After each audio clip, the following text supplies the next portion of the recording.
MC, जब मैं सिर्फ 10 साल का था तभी मेरे पापा अचानक से चल बसे। उसके बाद वकील ने मुझसे सीधा पूछा कि क्या मैं अपनी माँ के साथ रहना चाहता हूँ या फिर उन पूरे 200 करोड़ लेना चाहूंगा जो मेरे पापा मेरे लिए पीछे छोड़ गए थे। अपनी पिछली जिंदगी में मैं अपनी माँ के लिए रोया और खूब गिड़गिड़ाया था, पर आखिर में उसने पापा के मरने का सारा मुआवजा हड़प लिया और झट से हमारे पड़ोसी वोंग के साथ अपनी शादी कर ली। ओहो शिट, मेरा मतलब था कि उसने हमारे अंकल झाओ से शादी रचा ली। उनकी नज़रों में मैं सिर्फ एक बोझ बनकर रह गया था और अंत में एक कंस्ट्रक्शन साइट पर गधों की तरह मजदूरी करते करते मेरी खटिया खड़ी हो गई। मरते वक्त मेरी उम्र बस 28 साल की थी। अपनी उस झंड और बकवास जिंदगी को पीछे मुड़कर देखूं तो मैं शुरू से लेकर अंत तक एकदम डम ही था। अब किस्मत ने मुझे फिर से उसी चौराहे पर लाकर खड़ा कर दिया है। मेरे सामने खड़ी औरत ऐसे रो रही है जैसे कोई भीगी बिल्ली और कह रही है कि डैड आप कैसे चले गए। लीलान, हम बेसहारा माँ और बेटे आपके बिना अपनी जिंदगी कैसे काटेंगे। वो ऐसे छाती पीट पीट कर रो रही है मानो उसके शरीर में अब बिल्कुल जान ही नहीं बची। एमसी बची है, अगर उस नौटंकीबाज औरत को वहां कोई सहारा देकर पकड़ने वाला ना होता तो पक्का वो किसी भी पल वहीं नीचे जमीन पर गिरकर एकदम मिट्टी की तरह ढेर हो जाती। अपने पिछले जन्म में मैं सच में उसकी इस घटिया नौटंकी का शिकार बन गया था। मुझे लगा था कि वो सच में पापा के जाने के गम में एकदम टूट चुकी है। मुझे लगा कि वो मेरे बिना जिंदा नहीं रह पाएगी, इसलिए मैं भागकर गया और उसके दोनों पैर पकड़ लिए।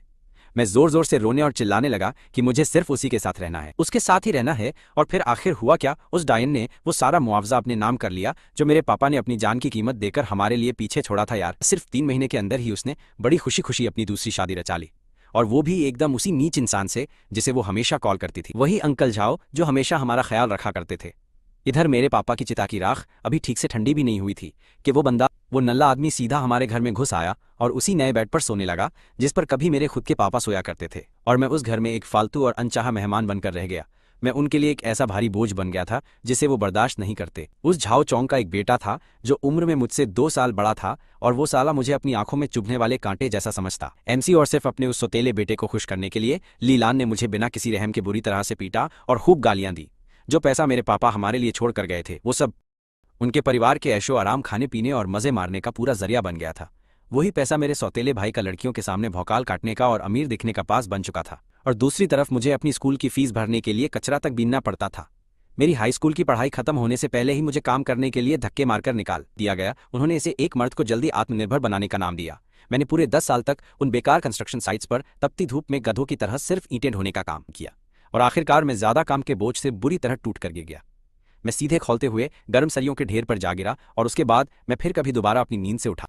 एमसी, और अब मैं वापस आ गया हूँ। लीलान मेरा हाथ खींचकर बड़े प्यार से कहती है कि बिल्कुल डरो मत मेरे प्यारे जियाओनिंग। लीलान, अब से तुम्हारी माँ तुम्हारा बहुत अच्छे से ख्याल रखेगी। वो मुझे गले लगा लेती है, उसके गंदे आंसू और नाक मेरी पूरी शक्ल पर बुरी तरह से चिपककर सन जाते हैं। एमसी, लेकिन उसकी आंखों की गहराई में कुछ तो छिपा हुआ था, एक ऐसी हल्की सी जल्दबाजी और तगड़ा लालच जिसे कोई नॉर्मल इंसान आसानी से नहीं देख सकता। ये सब देखकर मैं अपने पिछले जन्म की तरह बिल्कुल नहीं रोया और ना ही मैंने कोई तमाशा किया। मैं बस शांत खड़ा होकर ठंडी आंखों से उसकी इस नौटंकी को मजे से बस देखता रहा। तभी मेरे पापा के एक बहुत पुराने दोस्त चलकर हमारे पास आए। वो उनके वकील भी थे, यानी अंकल झो। वकील झो ने गहरी सांस ली और बड़े प्यार से मेरे कंधे को हल्का सा थपथपाया। फिर उसने अपने चमड़े वाले ब्रीफकेस से एक जरूरी डॉक्यूमेंट बाहर निकाला। वकील झो बोला, लीलान और जियाओ निंग, ये वो वसीयत है जो निंगू ने मरने से पहले ही बनवाई थी, समझी। एमसी, वकील झू की आवाज बहुत ज्यादा भारी लग रही थी। निंगू ने पहले ही सारी बातों पर विचार कर लिया था। उनकी कुल संपत्ति पूरे 200 करोड़ की है जिसे नोटरी करवा लिया गया है। वकील झो, अब हमारे सामने बस 2 ही रास्ते हैं। पहला रास्ता यह है कि जियाओनिंग हमेशा तुम्हारे साथ ही रहे और ये सारा पैसा एक भारी मुआवजे की तरह चाइल्ड सपोर्ट के रूप में उसके बालिग होने तक तुम्हारे ही पास एकदम सुरक्षित रखा जाएगा, और तुम ही उसकी तरफ से इस पूरे पैसे को मैनेज करोगी, सही। एमसी, बस इतना सुनते ही उस डायन लीलान की सांसें झट से तेज हो गईं और उसकी लालची आंखों में एक डरावनी सी चमक दौड़ गई। वो बिना पलक झपकाए उस वसीयत को घूरने लगी। फिर वकील बोला, दूसरा रास्ता यह है कि अगर जियाओनिंग अपनी मर्जी से तुम्हारे साथ न रहने का फैसला करता है तो वकील झू, तो ये सारा का सारा पैसा एक ट्रस्ट फंड में सीधा ट्रांसफर कर दिया जाएगा, और फिर उसके बालिग होने तक उसकी तरफ से मैं खुद ही इस पूरे फंड को बहुत अच्छे से मैनेज करूंगा, तुम समझे। और जियाओनिंग का इस सारे पैसे पर पूरा कंट्रोल होगा, और तुम्हें यानी लीलान को इसमें से एक फूटी कौड़ी भीख में भी नहीं मिलने वाली है। एमसी, वहां की हवा अचानक से एकदम सुन्न पड़ गई थी और कमरे में मौजूद हर किसी की नजर मुझ 10 साल के छोटे से बच्चे पर टिक गई थी। लीलान का शरीर झटके से अकड़ गया। वो अपनी फटी हुई आंखों से वकील झो को ऐसे घूर रही थी मानो उसे अपनी बातों पर भरोसा ही नहीं हो रहा था कि तुम ऐसा घटिया ऑप्शन कैसे दे सकते हो। फिर उसने झट से एक टूटे हुए दिल वाली गजब नौटंकी चालू कर दी और मुझे अपनी बाहों में कसकर जकड़ लिया। लीलान रोते हुए बोली, वकील झो, आप भला मेरे सामने इतनी घटिया और नीच बात कैसे कर सकते हैं यार, ये तो गलत। लीलान, मैं भला अपने सगे बेटे को कैसे छोड़ सकती हूँ? जियाओनिंग ही तो मेरी पूरी जिंदगी है। वो मेरे हाथ को जोर से चिकोटी काटते हुए तेज चिल्लाई। MC, मेरे हाथ को बुरी तरह से नोचते हुए उसने मेरे कान में बहुत खूंखार तरीके से धमकी दी। वो फुसफुसाई, निंगी, अगर आज तूने एक भी गलत शब्द बोला ना तो मैं तुझे यहीं पीट पीट कर मार डालूंगी। तू मेरा बेटा है और तेरा सारा पैसा सिर्फ मेरा है। अपने पिछले जन्म में उसकी इन बातों ने मुझे अंदर तक बुरी तरह डरा कर रख दिया था। और जब उसने कहा कि तुम्हारी माँ तुम्हारे बिना नहीं जी सकती, तो उस वक्त मैं उसकी इस घटिया नौटंकी में आकर पिघल भी गया था। भैंस की आंख पर अब मुझे उसकी शक्ल देखकर सिर्फ उल्टी और बहुत तगड़ी घिन आ रही है। मुझे नोचते वक्त मैं उसके हाथों में हो रही उस कपकपी को बहुत आराम से महसूस कर सकता हूं, जो किसी दुख की वजह से नहीं बल्कि लालच और घबराहट से कांप रहे हैं। पूरे 200 करोड़ भाई साहब, ये कोई छोटी मोटी रकम नहीं होती है।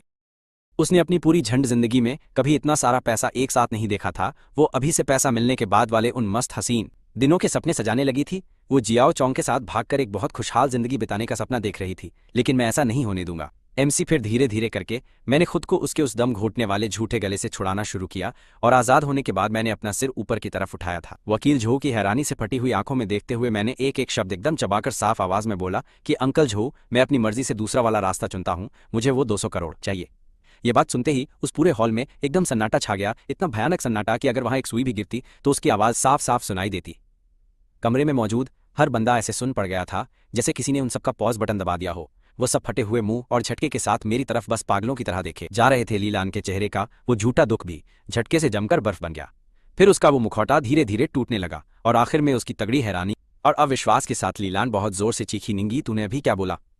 उसकी वो चुभती हुई आवाज इतनी तेज थी कि कान के पर्दे ही फट जाएं। मैंने एकदम शांत रहकर अपनी बात दोबारा दोहराई। मेरी आवाज भले ही थोड़ी नरम थी, लेकिन वो सीधे उसके सीने में किसी कील की तरह तेजी से चुभ रही थी। मैंने उससे कहा कि मुझे तुम बिल्कुल नहीं चाहिए डायन, मुझे सिर्फ मेरा पैसा चाहिए। ये बात सुनते ही लीलान पागलों की तरह जोर से एकदम चीखी, लीलान तू पागल हो गया है क्या? नालायक कहीं कि मैं तेरी अपनी सगी जन देने वाली माँ हूँ। एकदम बेवकूफ लड़के समझ आया, मुझे सिर्फ मेरा पैसा चाहिए। ये सुनते ही लीलान पागलों की तरह चीखी, तू पागल हो गया है क्या? एकदम नालायक लड़के, मैं तेरी माँ हूँ, समझ आया तुझे? MC, मैं तेरी अपनी सगी जन देने वाली माँ हूँ। लीलान अपना आपा पूरी तरह से खो चुकी थी। वो किसी पागल औरत की तरह सीधा मुझ पर झपटी, मुझे पीटने के लिए और मेरे चेहरे पर थप्पड़ मारने के लिए अपना हाथ उठाया। लेकिन तभी किसी बड़े और मजबूत हाथ ने उसकी कलाई को कसकर पकड़ लिया। जिसने उस औरत को रंगे हाथों पकड़ा वो वकील साहब थे। उनका चेहरा एकदम गुस्से से लाल हो रखा था, माथा ठनका हुआ था और उन्होंने एकदम कड़क आवाज में घूरते हुए मुझे देखकर सीधे ये बोला। वकील साहब ने उसको सीधा बोला, अपना दिमाग शांत रख, क्योंकि ये मेरे पापा का मेमोरियल है और वैसे भी ये मेरा अपना लिया हुआ फैसला है, इसमें तू रायता मत फैला। वो औरत चिल्लाने लगी कि मुझ जैसे छोटे बच्चे को क्या ही पता होगा और इल्जाम लगाया कि वकील ने मुझे भड़काया है। पर उन्होंने एकदम घिन खाते हुए उसका हाथ झटक दिया और दोबारा बोला। उन्होंने कहा, मैं फिर से साफ बता रहा हूँ, ये मेरे पापा की आखिरी वसीयत है जिसका पूरा कानूनी असर है और क्योंकि मैंने अपना फैसला खुद ही ले लिया है तो वो आगे की कार्रवाई करेंगे। वो बिना किसी देरी के तुरंत सारी कानूनी कार्रवाई शुरू कर देंगे। और उस औरत को साफ सुना दिया कि आज से वो मेरी कोई लीगल गार्जियन नहीं है। उसकी पूरी वाट लग गई। ये सुनकर वो डायन एकदम सन्न रह गई। उसने मेरी तरफ ऐसे देखा जैसे मैं कोई बहुत बड़ा दुश्मन हूँ।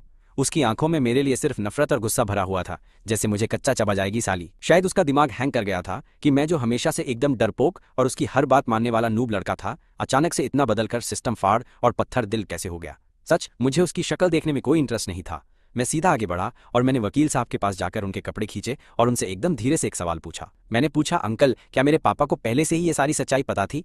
मेरी बात सुनकर उनका शरीर एकदम से झटके में हिल गया और वो सुन्न पड़ गए। उन्होंने नीचे बैठकर मेरी आंखों में बहुत गहराई और सीरियसनेस के साथ देखा और बहुत देर तक शांत रहने के बाद उन्होंने काफी ज्यादा दर्द में अपना सिर हाँ में हिलाया। वो बोले कि तुम्हारे पापा बहुत होशियार इंसान थे और वो तुमसे बहुत प्यार करते थे। ये बातें सुनते ही मेरी आंखें भर आईं और मैं इमोशनल होकर रोने के कगार पर आ ही गया। हाँ यार, मेरे पापा सच में बहुत गुड इंसान थे, तो वो उस चुड़ैल ली लैन का असली दोगला चेहरा कैसे नहीं पहचानते? उन्होंने बस मेरे लिए चुपचाप सब कुछ सहा ताकि मेरा परिवार हमेशा एकदम पूरा खुशहाल रहे। लेकिन जब उन्हें अपनी खतरनाक बीमारी का पता चला और समझ आ गया कि उनका टाइम खत्म होने वाला है, तब जाके उन्होंने मेरे लिए ये भागने का एकदम सेफ रास्ता बनाया ताकि मेरी जिंदगी एकदम सही रहे। अपनी पिछली जिंदगी में मैं एकदम ढक्कन था यार, और मैंने खुद अपने हाथों से अपने पापा के आखिरी प्यार और भरोसे की बुरी तरह से धज्जियां उड़ा दी थीं सच। पर इस नई जिंदगी में मैं वो बेवकूफ़ी दोबारा कभी नहीं करूंगा और मैं पूरे 200 मिलियन चुनता हूँ। आखिरकार उन रिश्तेदारों ने उस डायन लीलैंड को वहां से बाहर घसीट कर निकाल दिया। जाते वक्त उसकी आंखों में जो खतरनाक और जहरीला खौफनाक लुक था वो मैंने अपने दिल में एकदम गहरे से छाप लिया है, जिसे मैं अपनी पूरी जिंदगी कभी भूलने नहीं वाला हूं, कसम। पर मुझे अब उस चवन्नी छाप औरत की कोई परवाह नहीं थी, क्योंकि जिस पल मैंने अपना फैसला लिया उसी सेकंड हमारे बीच का वो घटिया माँ बेटे का रिश्ता पूरी तरह टूट गया। अब हमारे बीच सिर्फ गहरी नफरत बची थी। उसके बाद अंकल मेरे नए लीगल गार्जियन बन गए और सच में वो इंसान एकदम कड़क और पूरे भरोसे के लायक ओजी आदमी है। पापा का अंतिम संस्कार अच्छे से पूरा होने के बाद वो मुझे अपने घर रहने के लिए ले गए और वहां जाकर उन्होंने मुझे एक बहुत लंबी इन्वेस्टमेंट की पूरी लिस्ट निकालकर दिखाई थी। ये वो सारे प्रोजेक्ट्स थे जिन पर मैंने और मेरे पापा ने उनके जाने से पहले काफी तगड़ी रिसर्च की थी, पर मैंने सीधे पन्ने पलटे और सबसे आखिरी पेज पर आ गया था। मैंने बोला, अंकल आप ये पहले वाले सारे प्रोजेक्ट्स तुरंत बेच दो। मेरी ये बात सुनकर वो एकदम से हक्के बक्के रह गए और उनका माथा ठनका। फिर उन्होंने हैरानी से कहा, अंकल की उंगलियां उस लंबी सी लिस्ट पर तेजी से टैप कर रही थीं और उन्होंने कुछ एकदम अनजाने और छोटे मोटे अजीब से नामों पर उंगली रखकर मुझसे दोबारा एक सवाल पूछा था। मैंने कहा, अपना सारा पैसा उठाकर बस इन्हीं चुनिंदा कंपनियों में लगा दो, क्योंकि यही मेरा मास्टर प्लान है। अब ये सब सुनकर तो किसी का भी फ्यूज उड़ ही जाएगा ना यार। उनको कुछ पल्ले नहीं पड़ रहा था। उन्होंने पूछा, बाकी पैसों का क्या करना है, और आखिर ये किस तरह की फालतू कंपनियां हैं?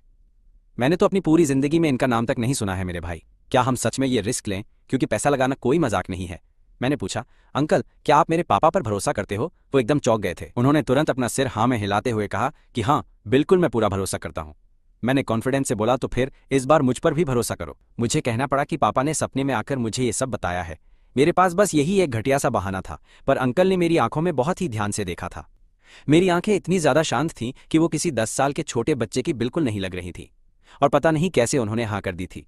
पर जो बात उनको बिल्कुल नहीं पता थी वो ये थी कि जिन कंपनियों पर मैंने उंगली रखी थी वो इसी साल पूरी दुनिया में तबाही मचाने वाली थी। वो सारी कंपनियां दुनिया की सबसे बड़ी और खतरनाक बिजनेस मास्टरमाइंड बनने वाली थी, और मैं पर्दे के पीछे छुपकर उनका सबसे मिस्टीरियस और तगड़ा शेयर होल्डर बनकर एकदम मौज काटने वाला था मेरे भाई। ये सारी तगड़ी सेटिंग करने के बाद मैं एकदम रिलैक्स होकर चिल मारने लगा। मैंने अपनी जिंदगी के लिए एक नया और सॉलिड गोल सेट कर लिया था कि बस अब आराम से पड़े रहना। हाँ, बस बिना कोई लोड लिए पड़े रहो। पिछली जिंदगी में मैंने गधों की तरह मेहनत करके खुद को मार डाला था, पर इस जिंदगी में मैं बस ऐश की जिंदगी जीना चाहता हूँ। सच। मैंने अंकल को बोलकर शहर का सबसे महंगा और वीआईपी प्राइवेट स्कूल ढूंढने को कहा ताकि मैं घिसकर पढ़ाई कर सकूं। ऐसा बिल्कुल नहीं है भाई, बस वहाँ की वाइब और माहौल कड़क था। सच। और वहाँ के कैंटीन का खाना एकदम कतई जहर और रापचिक होता था। फिर मैंने जिम जाना शुरू कर दिया, किसी और फालतू काम के लिए नहीं, बस इसलिए ताकि मेरे 8 पैक एब्स बन जाएं भाई, और एक तगड़ी वी लाइन आ जाए जिससे मेरे ऊपर कपड़े एकदम किलर लगे। इसके बाद मैंने चाइना के 8 सबसे बड़े और फेमस खानों के बारे में अच्छे से पढ़ाई की, और साथ ही साथ मैंने अपनी खुद की एकदम टॉप क्लास शराब बनानी भी सीख ली, ताकि लाइफ में फुल टू धमाल और एकदम चिल वाइब बनी रहे और कोई भी फालतू की झंझट ना हो भाई। सच। बाद में मैंने अपना सारा काम अंकल को पकड़ा दिया। उन्होंने मेरी मदद करके एकदम कड़क प्रोफेशनल टीम तैयार की, जिसका लीडर ओल्ड वू नाम का एक बंदा था, जो सच में बहुत स्मार्ट इंसान था यार। वो वॉल स्ट्रीट का एक नंबर का खिलाड़ी था, जिसे मैंने उसकी 3 गुना ज्यादा सैलरी देकर अपनी तरफ खींच लिया था, और मेरी उससे सिर्फ एक ही कड़क डिमांड थी कि मुझे बिल्कुल डिस्टर्ब मत करना, सारे काम खुद संभालो, और अगर तुमसे कुछ भी हैंडल नहीं हो रहा है तो पूरी कंपनी को भाड़ में जाने दो बस। ये सुनकर ओल्ड वू ने मुझे उस वक्त ऐसे देखा जैसे वो किसी बहुत अमीर बाप के बिगड़े हुए नालायक बेटे या फिर किसी ढक्कन और महाबेवकूफ जमींदार को देख रहा हो। सच में यार, पर फिर भी उसने एकदम ईमानदारी से मेरा हुक्म माना और मेरी जिंदगी ऐसी हो गई। ओल्ड वू बोला, बॉस शेयर कंपनी के शेयर्स 3 गुना बढ़ गए हैं। वू ने बोला, हमने 5 बिलियन छाप लिए। मैंने कहा, समझ गया, पर अभी मुझे डिस्टर्ब मत कर जब मैं Buddha jumps over the wall dish पर अपनी तगड़ी वाली रिसर्च कर रहा हूँ। वो फिर बोला, बॉस अली कंपनी पब्लिक होने वाली है और हमारे ओरिजिनल शेयर्स की कीमत 100 बिलियन से भी ऊपर जाने की पूरी उम्मीद है। ये सुनकर मैंने एकदम चिल होकर उसे सीधा सा जवाब दिया। मैंने कहा, ठीक है, समझ गया, अब इधर आ और मैंने जो ये एकदम फ्रेश और कड़क राइस वाइन बनाई है इसे थोड़ा टेस्ट करके बता कि कैसी बनी है। वो ने कहा, बॉस पिछली बार आपने मजे मजे में जो जमीन खरीदी थी ना, सरकार वहां नए डिस्ट्रिक्ट का मेन बिजनेस हब बनाने का प्लान कर रही है, जिससे हमारी तो एकदम लॉटरी ही लग गई है। उस जमीन की कीमत 100 गुना ज्यादा तेजी से बढ़ गई है। धीरे धीरे ओल्ड वू को मेरे इस तरह पड़े रहने और चिल मारने वाले एटीट्यूड की आदत पड़ गई। वो खुद ही मेरे पास आने वाली कुछ बिलियन डॉलर्स की फालतू और छोटी मोटी बिजनेस डील्स को छांट कर अलग करने लगा, ताकि मेरा दिमाग दही ना हो, और मैं अपने इस बिना टेंशन के मजे लेने वाले रास्ते पर और भी आगे बढ़ता गया। मेरे नाम पे जो दौलत थी वो एकदम किसी स्नोबॉल की तरह तेजी से पागलों की तरह कई गुना बढ़ रही थी, पर अब ये करोड़ों के नंबर्स मेरे लिए एकदम शून्य पड़ गए थे। मुझे सिर्फ इसी बात से मतलब था कि खुद को कैसे आराम दूं और ज्यादा कंफर्टेबल रख सकूं। मैं दुनिया के सबसे अमीर लोगों के टॉप सर्कल में एक मिस्टीरियस लेजेंड बन चुका था। किसी को भनक तक नहीं थी कि मैं असल में कौन हूं। उन्हें बस इतना पता था कि कोई मिस्टीरियस मिस्टर निंग है जिसकी दौलत किसी बड़े देश से भी ज्यादा है, पर उसे कभी किसी ने अपने सामने से बिल्कुल भी नहीं देखा था। एकदम किसी खूंखार ड्रैगन की तरह जिसका सिर्फ सिर दिखता है पर पूंछ नहीं। ये सब तब तक चला जब तक मैं 18 का नहीं हो गया, और एक अजीब औरत मेरी जिंदगी में टपकी जिसने मेरी एकदम शांति और चिल वाली लाइफ की बुरी तरह से बैंड बजा दी। शियाओ वानक्विन मेरी एक्स मंगेतर थी। शाओ वानचिन और मेरी सगाई असल में मेरे दादाजी का तय किया हुआ बचपन का वो पुराना रिश्ता था, जिसके बारे में घर में कोई भी बात नहीं करता था। पिताजी के गुजरने के बाद हमारा परिवार पूरी तरह से बर्बादी की कगार पर पहुंच गया था, और उस भारी कबाड़ा के बाद किसी ने भी इस शादी के बारे में दोबारा मुंह नहीं खोला। लेकिन किसी को भी इस बात का रत्ती भर भी अंदाजा नहीं था कि पिताजी जो वसीयत मेरे लिए छोड़कर गए थे वो 10 साल के अंदर इतना भयंकर बड़ा रूप ले लेगी और एक विशाल बिजनेस अंपायर बन जाएगी। हालांकि मैंने जानबूझकर खुद को दुनिया की नजरों से दूर एकदम शांत और लो प्रोफाइल रखा हुआ ही था, फिर भी हमारे परिवार की इस अचानक हुई तरक्की ने उनके खानदान का ध्यान खींच ही लिया, इसलिए मेरे 18वें जन्मदिन के मौके पर उस परिवार के बूढ़े मालिक खुद चलकर हमारे दरवाजे पर आ धमके ताकि पुराना मामला सुलझे। वो अपने साथ अपनी उस लाडली पोती को भी लाए थे और सालों पुराने उस सगाई के वादे को पूरा करने का नाटक करते हुए हमारे घर में ऐसे घुसे जैसे कोई बहुत बड़ा एहसान करने आ रहे हों। मैंने पहली बार उसको हमारे खानदानी वकील झाओ के घर के लिविंग रूम में बैठा हुआ देखा था, जहां वो पूरे एटीट्यूड में नजर आ रही थी। उसने एक बहुत ही महंगे और क्लासी सफेद रंग का स्कर्ट सूट पहना हुआ था और उसके लंबे बालों को पीछे की तरफ एकदम करीने से बांधकर सेट किया गया था। चेहरे पर बहुत ही हल्का और सधा हुआ मेकअप था। वो सुंदर तो कतई जहर लग रही थी, लेकिन किसी ठंडे बर्फ के पहाड़ जैसी थी जिसके पास जाने से भी लोगों की हवा टाइट हो। उसकी आंखों से खौफ झलक रहा था जो सबको दूर रहने की चेतावनी दे रहा था। वो एक पक्की और तेज दिमाग वाली बिजनेस वुमन थी जिसे बचपन से ही अपने खानदान का अगला वारिस बनने के लिए तैयार किया गया था। वो एकदम प्रैक्टिकल, ताकतवर और शांत दिमाग की थी। लोग बताते थे कि सिर्फ 20 साल की छोटी सी उम्र में ही उसने अपनी मेहनत से डबल डॉक्टरेट की बड़ी डिग्री हासिल कर ली हुई थी। 22 साल की उम्र में उसने पूरा खानदानी बिजनेस अपने हाथों में ले लिया था और काम करने के उसके बेरहम तरीकों ने मार्केट में गदर मचाकर रख दिया था। बिजनेस के बड़े बड़े और चालू बुढ़े भी उससे खौफ खाते थे। उसकी पूरी दुनिया सिर्फ अपने करियर, फायदे और आंकड़ों के इर्द गिर्द ही घूमती रहती थी। बाकी किसी से कोई मतलब नहीं था। वो जज्बातों को इंसान की सबसे घटिया और फालतू कमजोरी मानती थी। मैंने उससे कहा, बैठिए। मेरी बात सुनकर वो मेरे ठीक सामने अपने पैर पर पैर चढ़ाकर पूरे स्वैग के साथ आराम से सोफे पर जमकर बैठ गई थी। एकदम उसकी नजरों ने किसी स्कैनर की तरह मुझे सिर से लेकर पैर तक ऐसे घूरा जैसे मैं कोई 2 कौड़ी का इंसान हूं। उसकी आंखों में मेरे लिए साफ नफरत दिख रही थी एकदम। उस वक्त मैं बस जिम से पसीना बहाकर वापस लौटा ही था। मैंने एक ढीला ढाला सा ट्रैकसूट पहना हुआ था और मेरे बाल अभी भी पसीने की वजह से काफी गीले लग रहे थे। सच। मैंने सोफे पर पीछे की तरफ पसरते हुए बहुत ही आलस में जवाब दिया और टेबल से एक सेब उठाकर बड़े ही मजे से उसका एक बड़ा टुकड़ा अपने मुंह में काट लिया था। मेरा ये बेपरवाह रवैया देखकर उसका माथा ठनका और उसने अपनी भौहें से कोड़ते हुए मुझसे सीधे मुंह कहा, मैंने सुना है कि हाई स्कूल से निकलने के बाद तुमने आगे की पूरी पढ़ाई लिखाई बीच में ही छोड़ दी थी, क्या ये सच? मैंने कहा, हाँ, पढ़ाई करना बहुत पकाने वाला काम है। उसने पूछा, तो आजकल तुम क्या कर रहे हो? मैंने मजे में कहा, बस जिम करता हूँ, खाना बनाता हूँ और बढ़िया शराब तैयार करता हूँ घर, और आराम से लेटे रहने के नए तरीके खोजता हूँ। मैंने पूरी ईमानदारी से कहा। मेरी बात सुनकर उसके चेहरे पर एक बहुत ही अजीब सी और बेइज्जती करने वाली सार्कास्टिक मुस्कान तैर गई थी। उस वक्त एकदम उसने ताना मारते हुए कहा, इसका मतलब तुम सिर्फ एक नल्ले और बिगड़े हुए रईस सजादे हो। मैंने अपने कंधे उचकाते हुए बड़े ही कैजुअल तरीके से कहा, हाँ, तुम चाहो तो मुझे बिल्कुल इसी तरह से देख सकती हो, कोई दिक्कत। वो बहुत ही ठंडे तरीके से हंसी और उसकी आंखों में नफरत और ज्यादा बढ़ गई। उसने कहा, निंगी, चलो हम दोनों एक दूसरे से बिल्कुल सीधी और साफ बात करते हैं, बिना घुमाए। आज दादाजी की तरफ से तय की गई ये शादी सिर्फ एक मजाक थी और इसे सीरियसली लेने की कोई जरूरत नहीं है। वो इंसान जो मुझसे शादी करेगा उसे हर हाल में मेरे लेवल का एक बड़ा आदमी होना चाहिए, जो एक मजबूत इंसान की तरह कंधे से कंधा मिलाकर मेरे साथ खड़ा हो सके, ना कि कोई ऐसा चिरकुट और नल्ला आदमी जिसे सिर्फ दिन भर खाना पीना और फालतू की अय्याशी करना ही अच्छे से आता हो।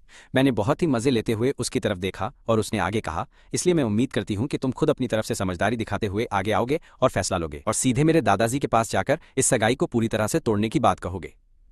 उसने हुक्म देने वाले एक बेहद कड़क और बॉस वाले एटीट्यूड में मुझसे ये कहा था, इसके बदले में मैं तुम्हें हर्जाने के तौर पर एक मोटी रकम दे सकती हूँ या फिर अपनी कंपनी में तुम्हारे लिए किसी बहुत ही आसान और आराम वाली नौकरी का जुगाड़ करा दूंगी, पक्का। मेरी हंसी छूट गई और मुंह का सेब बाहर आते आते बचा। मुझे पैसे देगी और मेरे लिए नौकरी लगाएगी। क्या उसको पता भी है कि जिस शाओ ग्रुप पर वो इतना ज्यादा घमंड कर रही है वो मेरी कुल संपत्ति के एक छोटे से हिस्से के बराबर भी नहीं है? मैंने उसके इस हवा में उड़ने वाले और खुद को सबसे ऊपर समझने के खोखले एटीट्यूड को बहुत ही ध्यान से देखा और मन ही मन खूब हंसा था। मुझे ये सब बड़ा ही फनी लग रहा था। अपने पिछले जन्म में तो मेरी इतनी औकात भी नहीं थी कि मैं उससे आमने सामने बैठकर सीधे मुंह बात भी कर पाता, और इस जन्म में वो मेरे ठीक सामने बैठकर मुझ पर कोई दान करने वाले अंदाज में बात कर रही है और मुझे हर्जाना देने का बड़ा ऑफर दे रही है।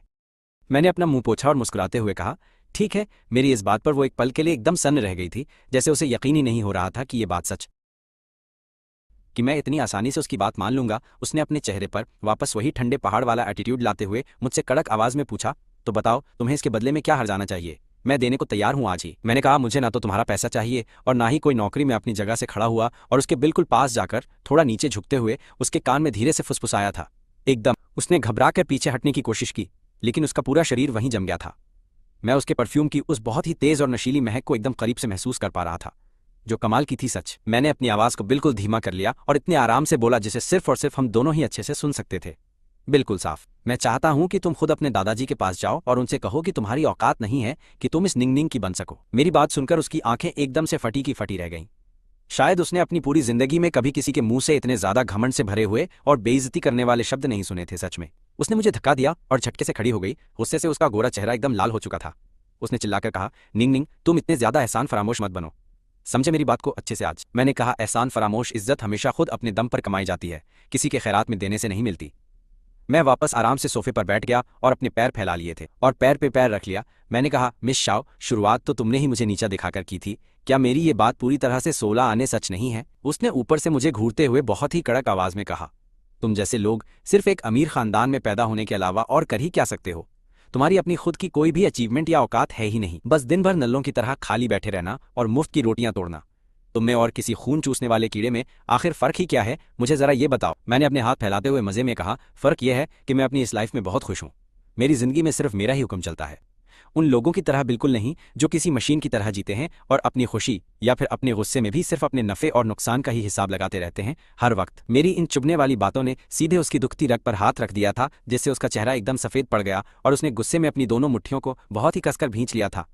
उस वक्त पक्का उसने कहा, जब हमारे रास्ते ही अलग हैं तो मंजिल एक नहीं हो सकती। मैं खुद जाकर इस सगाई को तोड़ दूंगी और आज के बाद हम दोनों का एक दूसरे से कोई रिश्ता नहीं रहेगा।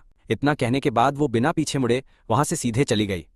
उसकी वो घमंड से भरी हुई पीठ किसी हारी हुई लेकिन कभी ना झुकने वाली सफेद हंस की तरह बिल्कुल तनकर चल रही थी उस वक्त भी। तभी वकील साहब बहुत ही परेशान चेहरे के साथ स्टडी रूम से बाहर आए और बोले, बेटा, क्या तुम इस तरह से कुछ ज्यादा ही जल्दबाजी में आकर बड़ा फैसला नहीं ले रहे हो? राजधानी में उनके खानदान की बहुत ही तगड़ी पकड़ और भौकाल है। मैंने कहा, अंकल आप बिल्कुल भी लोड मत लीजिए, सगाई तोड़ने की बात खुद उसकी तरफ से ही निकली है ना। आज तो मैंने तो उसे धक्के मारकर बाहर नहीं निकाला है, और वैसे भी जो इंसान खुद अपनी जिंदगी और अपनी शादी का फैसला तक अपने हाथों से नहीं ले सकता, वो आगे क्या ही बड़ा करेगा। वो लाइफ में कुछ उखाड़ ही नहीं सकती। मैंने उसके जाने के रास्ते की तरफ बहुत ही ध्यान से देखा, लेकिन मेरी आंखों में उस वक्त किसी भी तरह का कोई दुख या इमोशन नहीं था, बिल्कुल। अपने पिछले जन्म में तो वो मेरे लिए आसमान के उस ऊंचे चांद की तरह थी जिसकी तरफ सिर उठाकर देखने तक की मेरी कोई भी औकात नहीं होती थी कभी। और इस जन्म में वो सिर्फ अपने ही परिवार के जाल में फंसी हुई एक बेचारी लड़की है। मैं तो बस ये देखने का बेसब्री से इंतजार कर रहा हूं कि जब उसका घमंड टूटेगा तो क्या होगा, तो उसकी शक्ल पर कैसी रोने वाली और बर्बाद सी फीलिंग होगी। वो देखना पक्का बहुत ही मजेदार होगा। सगाई का वो पूरा बवाल बहुत ही जल्दी शांत हो गया और उसने अपना किया हुआ पक्का वादा पूरी तरह से निभा दिया था। कुछ ही दिनों के अंदर उनके परिवार ने सगाई टूटने की बात को सबके सामने ऑफिशियल कर दिया, जिससे मुझे बहुत ही बढ़िया शांति मिल गई और मेरी लाइफ का वो फालतू का स्यापा हमेशा के लिए खत्म हुआ। मैं वापस अपनी उसी पुरानी और मस्त वाली लाइफ में लौट आया। बूढ़े वो का फोन अब भी रोज एकदम सही टाइम पर आता था और वो मुझे बताता था कि आज मैंने कितने और नए छोटे गोल्स अचीव किए। मेरी अपनी खुद की दौलत भी इतनी ज्यादा बढ़ चुकी थी कि मुझे उसे गिनने में भी भारी आलस आता था, लेकिन मैं अब भी वही कुछ रुपयों वाला एकदम साधारण सा ट्रैक सूट पहनता था रोज, और एक बहुत ही नॉर्मल सी और सस्ती गाड़ी चला के अपने पूरे मजे में रोज सिर्फ जिम से लेकर सब्जी मंडी के बीच ही चक्कर काटता रहता था, एकदम किसी आम आदमी की तरह, बिना किसी शो ऑफ के। ये सिलसिला तब तक चला जब तक एक दिन मेरी मुलाकात बंद होने की कगार पर खड़ी एक मिठाई की दुकान में किसी बेहद खूबसूरत और अप्सरा जैसी लड़की से नहीं हुई। वो दुकान हमारे उस पुराने शहर की तंग गलियों के बिल्कुल अंदर छुपी हुई थी और देखने में भी बहुत ही पुरानी स्टाइल में सजी इस दुकान में कुछ ऐसी पुरानी चाइनीज मिठाइयां बिक रही थीं जो लगभग खत्म हो चुकी हैं। मुझे दरवाजे पर लगे उस हाथ से तराशे गए लकड़ी के बोर्ड ने अपनी तरफ खींच लिया। आज की स्पेशल डिश थी ओस्मंथस फूल और चावल के आटे से बनी स्टीम्ड केक, जिसे देखकर लगा कि आज तो भाई का दिन एकदम रापचिक होने वाला है। ये वही मिठाई है जो मेरे डैड बचपन में मेरे लिए प्यार से बनाया करते थे। वो पुरानी यादें सोचकर मैंने बिना सोचे समझे दुकान का भारी दरवाजा धक्का देकर खोल दिया। दरवाजे की विंड चाइम से एक बहुत ही मीठी और कड़क आवाज आई और तभी पीछे से हल्के नीले रंग की ट्रेडिशनल ड्रेस पहने एक लड़की बाहर निकली, जिसे देखकर मेरा सिस्टम हैंग हो गया। उसके लंबे बाल सीधे कमर तक जा रहे थे और बिना मेकअप के भी चेहरा चमक रहा था, पर मुझे वहां देखकर उसके चेहरे पर हल्की सी हैरानी और घबराहट साफ नजर आ रही थी। भाई, उसे पहली नजर में देखते ही सख्त लौंडा पिघल गया और मेरी धड़कन एक सेकंड के लिए रुक गई। ये फीलिंग मेरे लिए बहुत ही अजीब और नई थी। वो जियाओ वॉनकिंग जितनी कातिलाना या एकदम जहर तो नहीं दिख रही थी, लेकिन फिर भी वो किसी साफ झरने की तरह एकदम प्योर और पवित्र लग रही थी, जिसे बस देखते रहने का मन करे। उसे बस एक नजर देखने से ही दिमाग को गजब का सुकून मिल रहा था। मैंने अपनी आवाज को कंट्रोल करते हुए पूछा, क्या तुम्हारे पास अब भी वो ओस्मंथ शुगर स्टीम्ड चेस्टनट केक बचा है? मेरी आवाज थोड़ी भारी लग रही थी, जिसे सुनकर वो लड़की एक पल के लिए एकदम सुन्न रह गई और हैरानी से मुझे देखने लगी कि मैं अचानक से ये क्या मांग रहा हूँ। फिर अचानक उसके चेहरे पर एक बहुत ही प्यारी और मीठी सी स्माइल आ गई, बिल्कुल वैसे जैसे किसी शांत झील पर ठंडी हवा का झोंका लहरें बना देता है, और वो कतई जहर लग रही थी। लड़की, हाँ हमारे पास वो केक है, आप आराम से बैठिए, मैं अभी आपके लिए अंदर से लेकर आती हूँ। उसकी आवाज भी एकदम मीठी और कानों में रस घोलने वाली थी, जिसे सुनकर दिल गार्डन गार्डन हो गया। मैंने खिड़की के पास एक शानदार सी जगह देखी और वहां जाकर चुपचाप बैठ गया। थोड़ी ही देर में वो अपने हाथों में एक प्लेट लेकर मेरी तरफ आती हुई दिखाई दी। उसने वो शानदार और बेहतरीन दिखने वाली पेस्ट्रीज की प्लेट मेरे सामने टेबल पर रख दी। वो चेस्टनट केक बिल्कुल छोटे छोटे और प्यारे से बेर के फूलों की शेप में बने हुए थे। उनके ऊपर एकदम क्रिस्टल जैसी चमकने वाली ओस्मंथस शुगर डाली गई थी, जिसमें से इतनी गजब की मीठी और कड़क खुशबू आ रही थी कि किसी का भी मन ललचा जाए। मैंने बिना देर किए एक पीस उठाया और सीधा अपने मुंह में डाल लिया। भैंस की आंख, ये तो बिल्कुल वही पुराना वाला टेस्ट है जो मेरे डैड मेरे लिए बनाया करते थे। उस टेस्ट ने मेरे दिल के अंदर एक अजीब सी गर्मी और पुरानी यादों की लहर दौड़ा दी और मेरी आंखें भी नम हो गईं। लड़की, कैसा लगा आपको ये टेस्ट? लड़की, क्या ये खाने में आपको बढ़िया लगा? वो मेरे ठीक सामने टेबल पर अपने हाथों पर ठुड्डी टिकाकर बैठ गई और मेरी तरफ बहुत ही एक्साइटमेंट और उम्मीद भरी नजरों से लगातार देखने लगी। मैं सच बता रहा हूँ, इसका स्वाद एकदम मेरे डैड के हाथ जैसा है। लड़की, सच में उसकी आंखें एकदम से चमक उठी। इस शानदार मिठाई की सीक्रेट रेसिपी मेरी दादी माँ ने मुझे दी थी। लड़की, दादी कहती थी कि आजकल बहुत ही कम लोग इस पुरानी रेसिपी को बनाते हैं। मैं तुम्हारी दादी माँ पक्का अपने टाइम की कोई लेजेंड या बहुत ही कमाल की और टैलेंटेड इंसान रही होंगी। मेरी बात सुनकर उसने फुल एटीट्यूड में अपना सीना चौड़ा कर लिया और पूरे गर्व के साथ बोली, हाँ, वो बहुत महान थी। बाय द वे, मेरा नाम शिन्यूचू है। लड़की, शिन्यूचू, और ये पूरी दुकान मेरी है। वैसे तुम्हारा नाम क्या है? मेरा नाम निंगी है और मैं यहाँ बस ये कमाल की डिश ट्राई करने आया था। हम दोनों ऐसे बात करने लगे जैसे कोई पुराने दोस्त हों और तभी बातों बातों में मुझे पता चला कि वो एक ऐसे बड़े परिवार से है जिसका खाना बनाने का बहुत पुराना इतिहास है। उसके पूर्वज तो राजा महाराजाओं के टाइम के शाही कुक हुआ करते थे और वो बचपन से ही इन सब ट्रेडिशनल और पुरानी कलाओं के बीच रहकर बड़ी हुई है। उसे उन बड़ी बड़ी कंपनियों की फालतू 9 से 5 वाली घिसी पिटी नौकरी बिल्कुल पसंद नहीं आई, इसलिए उसने खुद की ये छोटी सी और प्यारी सी दुकान खोल ली। वो बस इन पुराने और शानदार स्वादों को लोगों तक पहुंचाना चाहती थी। और सबसे मजे की बात तो ये थी कि उसके और मेरे विचार बिल्कुल एक जैसे ही थे। हम दोनों को ही शांति वाली और सुकून से भरी जिंदगी बहुत ज्यादा पसंद है और पुरानी संस्कृति को लेकर हम दोनों के अंदर एक अलग ही लेवल का पागलपन भरा हुआ है। उस पूरी दोपहर में उसी छोटी मिठाई की दुकान में बैठा रहा और हम दोनों ने बिना रुके काफी लंबे टाइम तक एक दूसरे से खूब सारी बातें की। पर्दे से छनकर आती हुई सूरज की रोशनी सीधा उसके चेहरे पर पड़ रही थी, जिससे उसके चारों तरफ एक गजब का सुनहरा और जादुई सा घेरा बन गया था। जब वो बात कर रही थी तो मैं बस उसकी चमकती हुई आंखों को देख रहा था और उस प्यारी सी स्माइल को जो अनजाने में बार बार उसके होठों पर आ रही थी। मेरे दिल के किसी कोने में मुझे ऐसा लगा जैसे कोई खाली जगह आज पूरी तरह से भर गई हो और मुझे अचानक से ये एहसास हुआ कि पुनर्जन्म के बाद मेरा जो सख्त दिल था वो पिघल रहा है। उसके बाद से मैंने कसम खा ली कि मैं हर रोज बिना नागा किए उस दुकान पे जाऊंगा ताकि मैं उस कतई जहर लड़की को देख सकूं और उसके हाथ का बना खाना खा सकूं। कभी मैं वहां जाकर उसकी बनाई हुई एकदम नई और कड़क मिठाइयां पेलता था तो कभी उसके अपने हाथों से बनाई हुई स्पेशल चाय की चुस्कियां लेकर पूरा चिल मारता था। लेकिन ज्यादातर टाइम मैं बस वहां शांति से बैठकर उसे अपने काम में उलझा हुआ देखता रहता था। और सच बताऊं तो वो अपने काम में बहुत ही ज्यादा बिजी रहती थी। पूरी दुकान में बस वो अकेली ही सब कुछ संभालती थी। सारा सामान तैयार करना, मिठाइयां बनाना, कस्टमर्स को अटेंड करना और फिर बाद में साफ सफाई करना, ये सब वही करती थी। वो हर एक काम खुद अपने हाथों से करती थी, लेकिन उसने आज तक कभी कोई शिकायत नहीं की और उसके चेहरे पर हमेशा एक सुकून वाली प्यारी सी स्माइल रहती थी। मैंने भी धीरे धीरे उसके कामों में उसकी मदद करना सीखना शुरू कर दिया। शुरुआत में मैंने बर्तन धोने में हाथ बटाया और फिर सब्जियां छांटने में उसकी हेल्प करने लगा। बाद में तो उसने मुझे अपने पीछे वाले पर्सनल किचन में भी आने की इजाजत दे दी ताकि मैं उसे मिठाइयां बनाते हुए देख सकूं। उसका वो किचन कोई बहुत ज्यादा बड़ा नहीं था, लेकिन उसने उस छोटे से किचन को भी एकदम चकाचक और साफ सुथरा रखा हुआ था। सारे बर्तन एकदम सलीके से अपनी जगह पर रखे थे और काम करते वक्त उसका फोकस एकदम बीस्ट लेवल का होता था। वो बिल्कुल किसी सच्चे और महान आर्टिस्ट की तरह काम करती थी। उसके पतले और कोमल हाथों को आम चीजों से एकदम रापचिक और शानदार कलाकृतियां बनाते हुए देखना किसी जादू से कम नहीं था। उसे काम करते देखना मेरे लिए किसी सुकून से कम नहीं था। एक बार की बात है, मैं आटे का एक बहुत भारी बोरा उठाने में उसकी मदद कर रहा था। क्योंकि मैं अभी अपना वर्कआउट खत्म करके ही आया था, इसलिए मैंने सिर्फ एक टाइट सी सैंडो पहन रखी थी और मेरे डोले शोले फुल पंप थे। शिन्यूचू पीछे खड़ी होकर सारा नजारा देख रही थी। वजन उठाने से मेरे मसल्स एकदम कड़क हो गए थे, जिन्हें देखकर उसके गाल शर्म से बिल्कुल लाल हो गए थे। शिन्यूचू निंग, ये तुम्हारी बॉडी तो कतई जहर है। ये सुनकर मैंने बोरा नीचे रखा और पूरे मजे लेने के लिए पीछे मुड़कर अपना सीना चौड़ा करते हुए बोला, मैं क्या हाथ लगाकर चेक करना है? मुझे लगा कि वो मेरी बात सुनकर शर्म के मारे वहां से कल्टी मार लेगी, लेकिन भाई साहब उसने सच में अपना हाथ आगे बढ़ा दिया और उसकी उंगलियां छूने में हल्की सी ठंडी लग रही थीं। उसके हाथों से मीठे चावलों की प्यारी खुशबू आ रही थी। उसने अपनी उंगलियों से मेरे एब्स को हल्के से दबाकर चेक किया और बोली, ये तो एकदम पत्थर जैसे कड़क हैं। उसका रिएक्शन ऐसा था जैसे उसने कोई नई दुनिया खोज ली हो। उसकी आंखें हैरानी से एकदम बड़ी हो गईं और उसके छूते ही मेरी पूरी बॉडी में एक जोरदार करंट सा दौड़ गया। मेरे पेट से सीधे दिमाग तक एक अजीब सी गर्मी दौड़ गई। भाई, मैंने 2 जिंदगियां जी ली हैं, लेकिन ऐसा मेरे साथ पहली बार हो रहा था। ये मेरी लाइफ का पहला मौका था जब किसी लड़की ने मुझे इस तरह से छेड़ा हो। उसका वो मासूम और क्यूट सा चेहरा देखकर मेरी तो एकदम बोलती ही बंद हो गई। मुझे समझ नहीं आ रहा था कि मैं उस सिचुएशन पर हंसूं या रोऊं, इसलिए मैंने तुरंत उसके उस छोटे और शैतान हाथ को पकड़ लिया।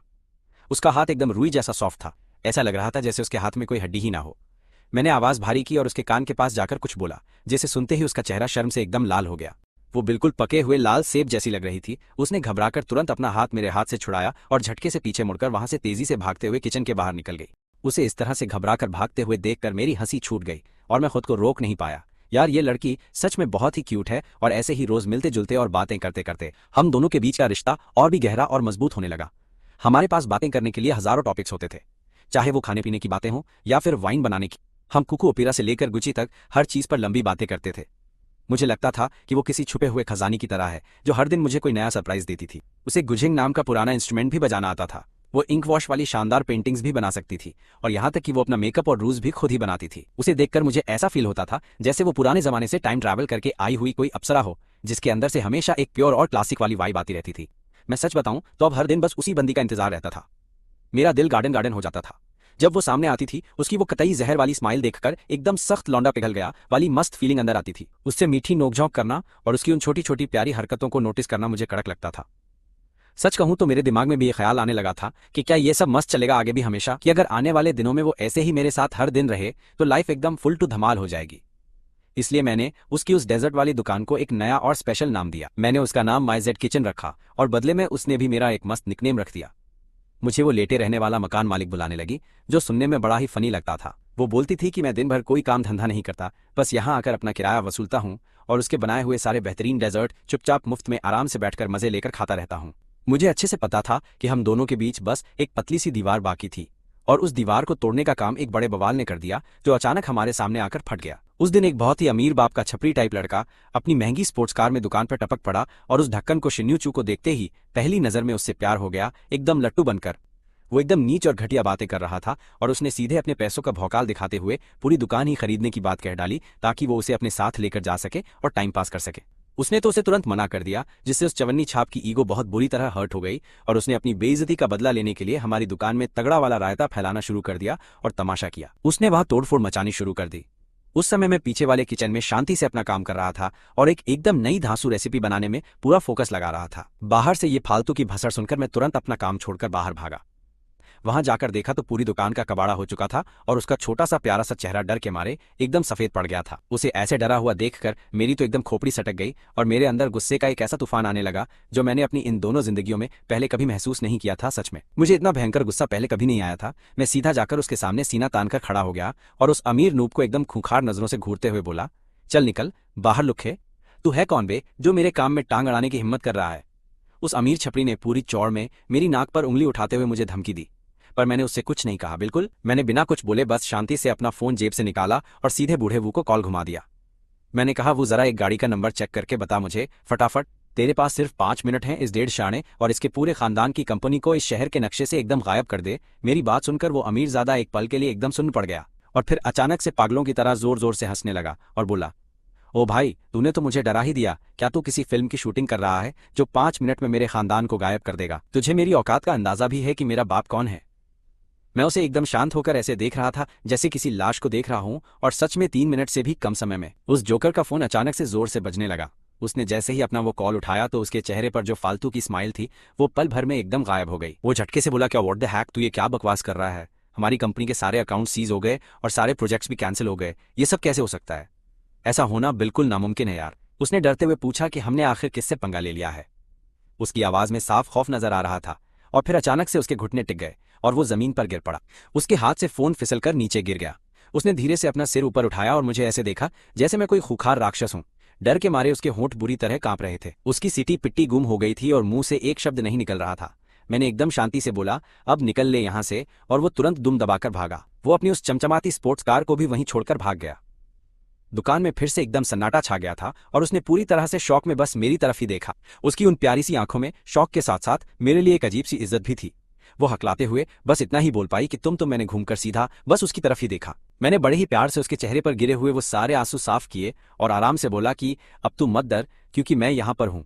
इतना बोलने के बाद मैंने उसके किसी भी जवाब या रिएक्शन का बिल्कुल भी इंतजार नहीं किया और सीधा अपना सिर नीचे झुकाकर उसके उन हल्के से ठंडे होठों को प्यार से चूम ही लिया। उसके होठ सच में उतने ही सॉफ्ट थे जितना मैंने हमेशा अपने दिमाग में इमेजिन किया था और उनमें से एकदम मीठी और बहुत शानदार कैंडी जैसी गजब मिठास आ रही थी। शुरू में तो वो किसी डरे हुए छोटे से जानवर की तरह एकदम सुन्न और टाइट हो गई थी, लेकिन फिर धीरे धीरे रिलैक्स होकर मुझे बहुत ही प्यार से रिस्पॉन्ड किया। वो किस बहुत ही हल्का और प्यारा सा था, लेकिन फिर भी इसने मेरे दिल में एकदम किसी हाई वोल्टेज इलेक्ट्रिक करंट की तरह झटका मारा था। काफी देर तक उसे चूमने के बाद मैंने बिना मन के उसे छोड़ दिया। उसने शर्म से अपना सिर नीचे झुका लिया और उसका चेहरा इतना लाल हो गया था जैसे खून टपक पड़ेगा वहां। उसकी हिम्मत ही नहीं हो रही थी कि वो मेरी आंखों में देखे।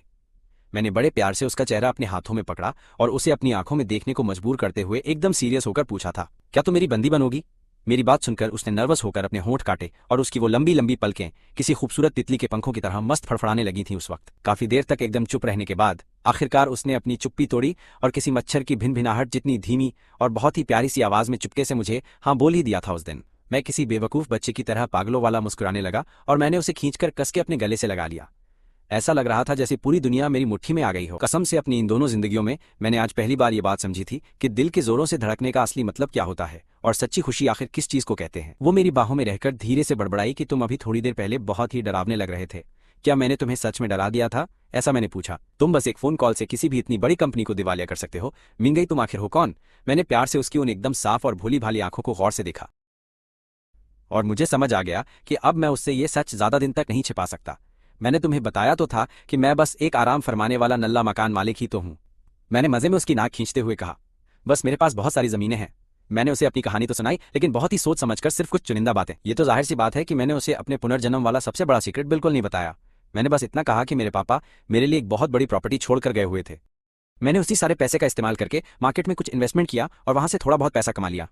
मेरी बात सुनकर उसने अपनी आंखें झपकाईं और हैरानी से पूछा, मुझसे? थोड़ा बहुत पैसा? ऐसा पैसा जो किसी भी कंपनी को 5 मिनट के अंदर कबाड़ा करके दिवालिया बना दे। आखिर ये तुम्हारा थोड़ा सा पैसा होता कितना है, ये तो बताओ। मैंने एक पल के लिए दिमाग दौड़ाया और फिर ऐसे आसान तरीके से समझाया जो उसके पल्ले पड़ सके। मैंने कहा, ऐसा समझ लो जैसे तुम्हारी ये दुकान है तो मैं ऐसी तुम्हारी हजारों और लाखों दुकानें एक झटके में खरीद सकता हूं। मेरी बात सुनकर उसके तोते उड़ गए।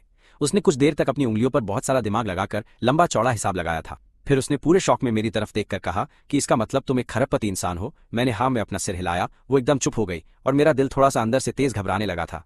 मुझे डर लग रहा था कि हमारे बीच पैसों का ये इतना बड़ा फासला कहीं उसे पीछे हटने पर मजबूर न कर दे।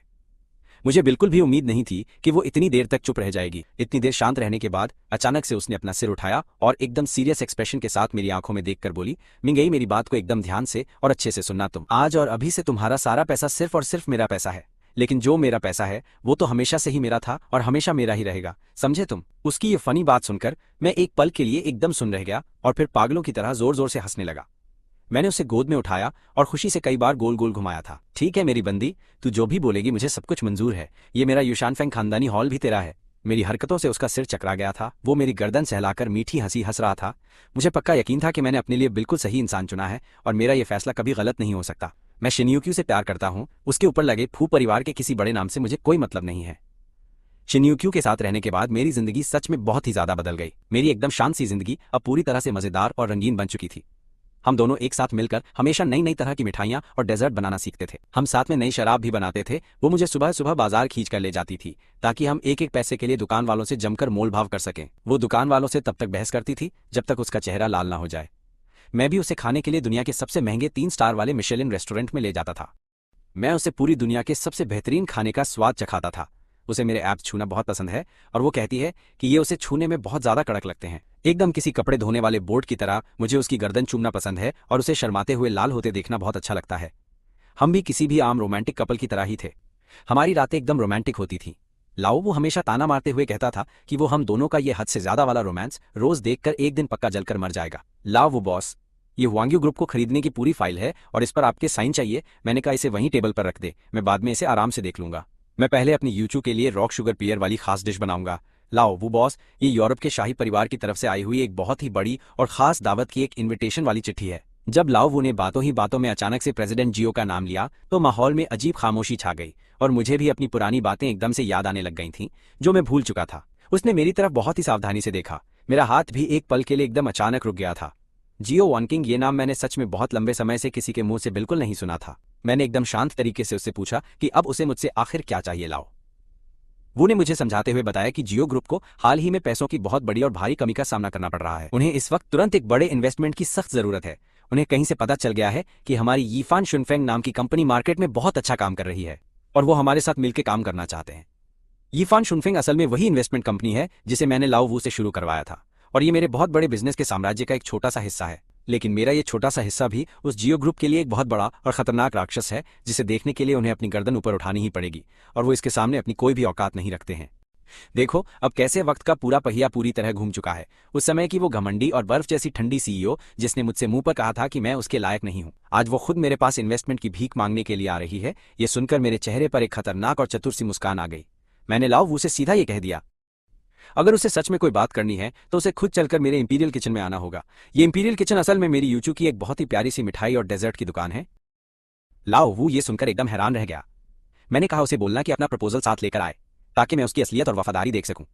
मैं वो मजेदार नजारा देखने के लिए अब और इंतजार नहीं कर सकता। जब जियो वॉन्किंग मुझे शिन यूचू के साथ एकदम करीब से देखेगी और जब उसे ये पता चलेगा कि जिस 2 कौड़ी के इंसान को वो हमेशा कचरा ही समझकर नीचा दिखाती थी, वो आज इतना बड़ा और ताकतवर इंसान बन चुका है जिसके सामने उसे सिर झुकाना ही पड़ेगा, उस वक्त उसका फटा हुआ चेहरा देखने लायक होगा और वो नजारा एकदम बवाल होने वाला है। मैं इस बात का बहुत बेसब्री से इंतजार कर रहा हूँ। जब वो छोटी वॉन्किंग वहां पहुंची तब मैं पीछे वाले किचन में अपनी शिन यूचू के लिए खाना बना रहा था। मैं उसके सबसे पसंदीदा क्रैब रोस्ट सूप डम्पलिंग्स तैयार कर रहा था। मैंने उस वक्त एक सफेद रंग का शेफ वाला कोट पहना था और मेरी कमर पर एक एप्रन भी बंधा था और मेरे दोनों हाथों पर अभी भी सफेद आटा लगा हुआ था। शिन यूचू एकदम किसी छोटी सी प्यारी बिल्ली की तरह पीछे से मेरी कमर पर अपने हाथ डालकर मुझे गले लगा रही थी। उसने अपनी ठुड्डी मेरे कंधे पर रखी थी और मेरे बनाए डम्पलिंग्स में से छुप छुप कर मजे से बाइट ले रही थी और साथ ही मुझे काम करने का तरीका भी बता रही थी। शिन यूचू, यहाँ की डिजाइन बिल्कुल भी अच्छी नहीं बनी है, ये सब बाहर निकल रहा है। अरे बेवकूफ, ये सिर्फ तुम्हें दिखाने के लिए है, ये वाला तो बस किसी तरह से पास हो सकता है। मैं तुम्हारा मास्टर इसे पास करता हूँ। मैंने उसे मस्ती करने दी और मैं भी बीच बीच में अपना सिर पीछे की तरफ घुमाकर उसके गालों पर प्यार से किस कर रहा था। सख्त लौंडा पिघल ही गया। पूरे किचन में स्वादिष्ट खाने की महक फैली हुई थी और हम दोनों के बीच का माहौल एकदम मीठा और बहुत रोमांटिक हो चुका था। बिल्कुल उसी वक्त अचानक से उस जियो वॉन्किंग ने वहां पर अपनी एंट्री ले ली। उसने जोर से दरवाजा खोला और अंदर आ गई। आज उसने एक काले रंग का बहुत ही प्रोफेशनल सूट पहना हुआ था और उसके बाल अभी भी बहुत ही सलीके और एकदम कड़क तरीके से सेट किए गए थे। उसके चेहरे पर थकान और घबराहट साफ दिखाई दे रही थी, लेकिन वो फिर भी अपनी उस आईसीयू वाली ठंडी इमेज को पूरी तरह से बनाए रखने की अपनी तरफ से एकदम पूरी कोशिश कर रही थी। जब उसने अपने सामने ये सब होते हुए देखा तो वो पूरी तरह से हैरान होकर एकदम पत्थर की तरह जम गई थी। उसने शायद अपने सबसे डरावने सपनों में भी कभी इस बात का बिल्कुल भी अंदाजा नहीं लगाया होगा कि उस स्मूथ सेलिंग नाम की बड़ी कंपनी के पीछे छुपा हुआ वो सबसे महान, रहस्यमयी और हद से ज्यादा ताकतवर बॉस असल में कोई और नहीं बल्कि वही इंसान होगा जिसे वो किसी समय दुनिया का सबसे फालतू और एकदम नल्ला इंसान समझती थी और जिसे वो हर पल अपनी नजरों से गिराकर हमेशा बहुत ही ज्यादा बेइज्जत किया करती थी ना। और उसने इस बात की कभी उम्मीद भी नहीं की होगी कि वो कचरा इंसान आज एप्रन पहनकर एक बहुत ही छोटी सी मिठाई की दुकान के पीछे वाले किचन में खड़ा होगा और वो अपने ही हाथों से एक लड़की के लिए सूप बना रहा होगा और वो लड़की भी उसे बहुत ही ज्यादा प्यार से और एकदम करीब आकर जोर से गले लगा रही होगी, जैसे वो उस पर अपना हक जता रही हो। ये सब देखकर जियो वॉन्किंग का चेहरा बस एक ही पल में एकदम सफेद पड़ गया था। उसकी हवा टाइट हो गई। उसकी उन आंखों में जो हमेशा शांत और एकदम समझदार दिखती थीं, आज उनमें सिर्फ बहुत बड़ा सदमा और उलझन भरी हुई थी और एक ऐसी अजीब सी बेचैनी थी जिसे वो खुद भी समझ नहीं पा रही थी। मैं प्रेसिडेंट जियो, क्या आप यहाँ पर हैं? मैंने ऐसा दिखावा किया जैसे मैंने उसे अभी अभी देखा हो और फिर मैंने आराम से अपने हाथ पहुंचकर अपनी कमर से उस एप्रन को खोल दिया। मैंने बहुत ही ठंडे और नॉर्मल तरीके से उसका स्वागत किया। शिन यूचू ने भी मेरे पीछे से छुपते हुए अपना छोटा सा प्यारा सिर बाहर निकाला और उसे देखने लगी। वो बहुत ही हैरानी और अजीब नजरों से जियो वॉन्किंग को घूर रही थी। फिर उसने धीरे से मेरे कान में फुसफुसाते हुए पूछा, निंग, ये औरत आखिर कौन है? शिन यूचू, ये तो देखने में बहुत ज्यादा खतरनाक लग रही है। ये तो बस एक भिखारी है। मैंने जोर से हंसते हुए उसकी नाक खींची और शिन यूचू अपनी हंसी बिल्कुल रोक नहीं पाई। जियो वॉन्किंग का चेहरा तुरंत ही सफेद से एकदम हरा हो गया और फिर हरे से लाल हो गया। उसके चेहरे का ये रंग बदलना सच में देखने लायक एक बहुत ही शानदार नजारा था। उसने गुस्से में अपनी मुट्ठियां बहुत जोर से बंद कर ली। उसके नाखून उसकी हथेलियों में गहराई तक चुभ गए थे। उसने अपने दांत पीसते हुए बहुत ही मुश्किल से मुंह से कुछ शब्द बाहर निकाले। जियो वॉन्किंग ने, ये अपनी हद पार मत करो। मैं हद पार, मैंने अपनी एक भौं पर उठाते हुए कहा, प्रेसिडेंट जियो, अगर मेरी याददाश्त सही है और मुझे सब कुछ अच्छे से याद है तो तुम ही वो इंसान थी जिसने कहा था कि अब हमारा एक दूसरे से कोई लेना देना नहीं है और आज तुम खुद मेरे दरवाजे पर आई हो। अगर तुम यहाँ मुझसे भीख मांगने नहीं आई हो तो फिर तुम यहाँ किस काम के लिए आई हो? मैंने शिन यूचू को बाहर एक टेबल की तरफ खींचा और हम दोनों वहां आराम से बैठ गए। मैंने सूप डम्पलिंग्स की एक भाप निकलती हुई गर्म टोकरी उसके सामने रख दी और कहा, इन्हें खाकर देखो, ये अभी अभी एकदम ताजे और गर्म बर्तन से बाहर निकल कर आए। उसके बाद ही मैंने बहुत धीरे से अपनी नजर घुमाकर जियो वॉन्किंग की तरफ देखा। मैंने अपने हाथ के इशारे से उसे बैठने के लिए कहा, प्रेसिडेंट जियो, कृपया यहाँ मेरी इस खाली कुर्सी पर आराम से बैठ जाइए। तुम्हारे मन में जो भी बात है बस सीधे सीधे कह दो। मेरा बर्ताव एकदम नॉर्मल और बेपरवाह था, जैसे मैं किसी बहुत ही फालतू और बिना मतलब वाले इंसान को वहां से भगा रहा था। ये उस बिजनेस वाली बातचीत से बिल्कुल अलग था जैसा उसने दिमाग में सोचा था। यहाँ ना तो कोई टेंशन थी और ना ही किसी तरह की कोई बहस या लड़ाई हो रही थी। यहाँ सिर्फ और सिर्फ मेरा पूरा दबदबा था, एक ऐसा खुला और डरावना दबदबा जिसे कोई हरा नहीं सकता। जियो वॉन्किंग ने एक गहरी सांस ली और खुद को शांत करने की अपनी तरफ से एकदम पूरी तरह से कोशिश की। उसने वहां से एक कुर्सी खींची और सीधा मेरे सामने बैठ गई।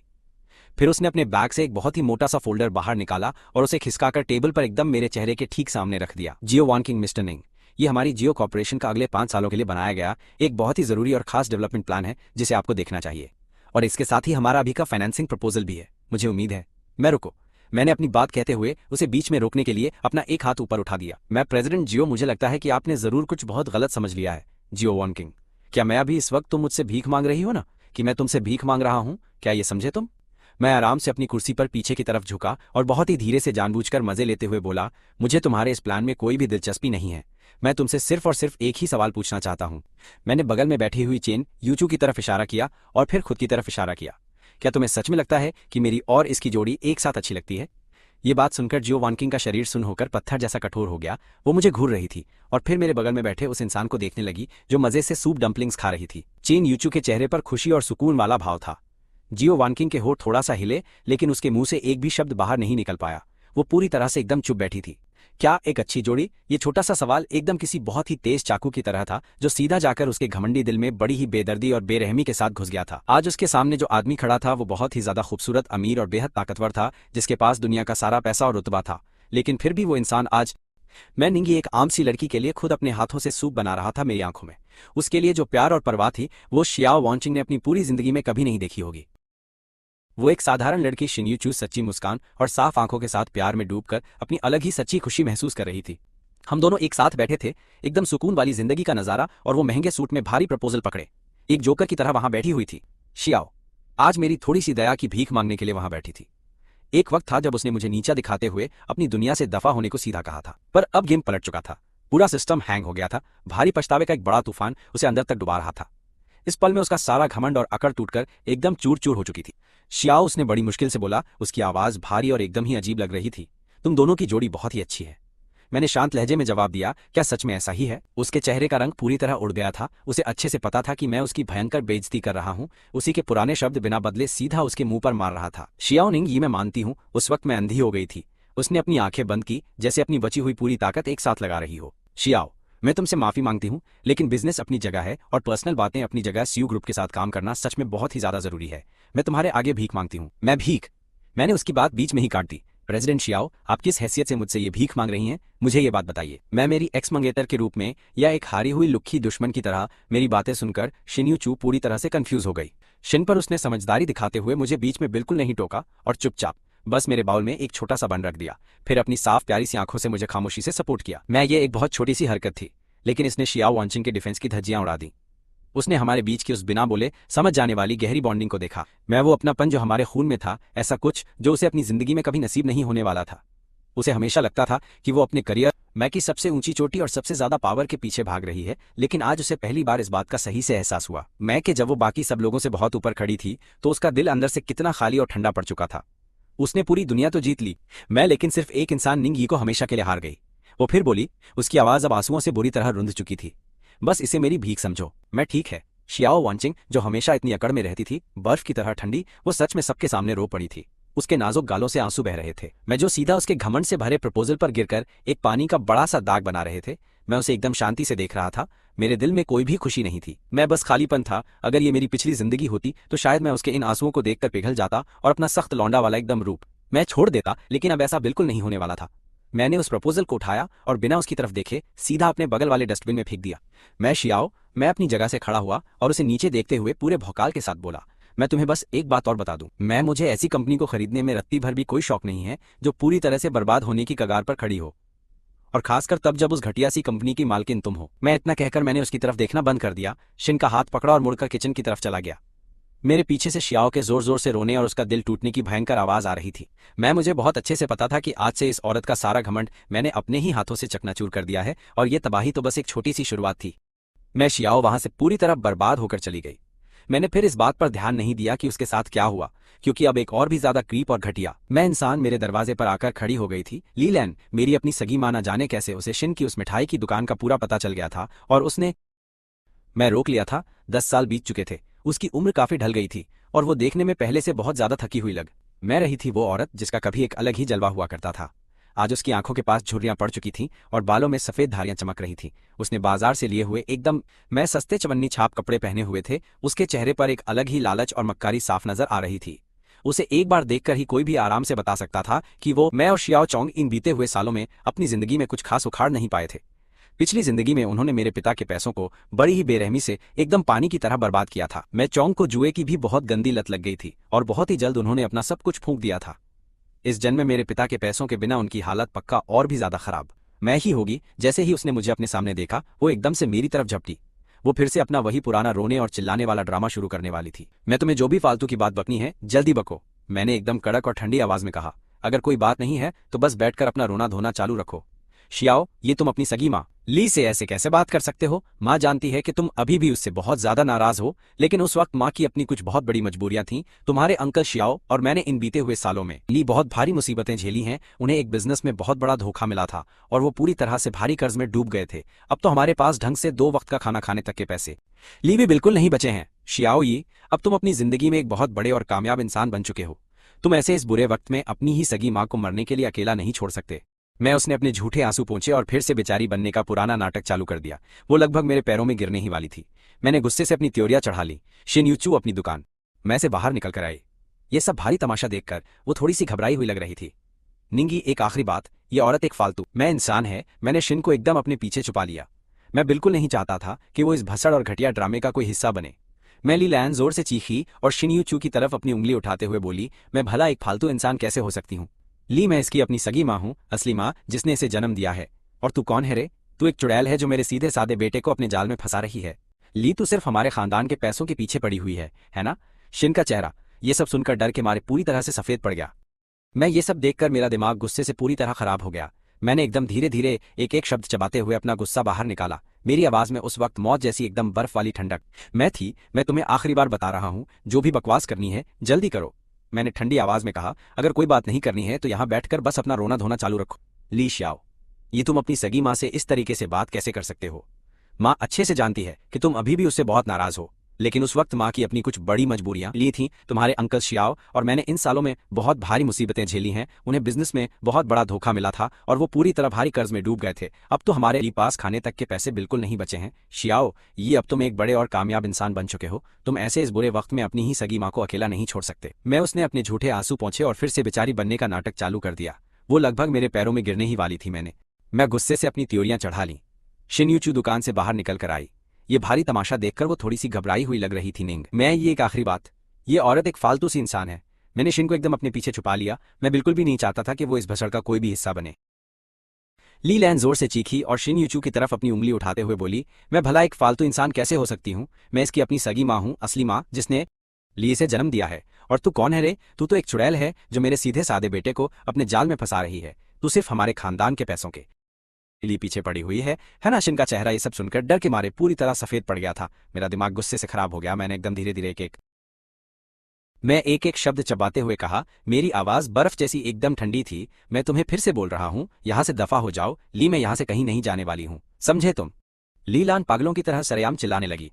मिंगई, तुझे आज मुझे किसी भी हाल में पैसे देने ही पड़ेंगे। 1 मिलियन नहीं, पूरे 10 मिलियन चाहिए मुझे, वरना मैं यहाँ से कभी नहीं हिलने वाली। और सरेआम अपनी ही सगी माँ को इस तरह बेसहारा छोड़ने के जुर्म में तेरे खिलाफ कोर्ट में तगड़ा वाला केस कर दूंगी।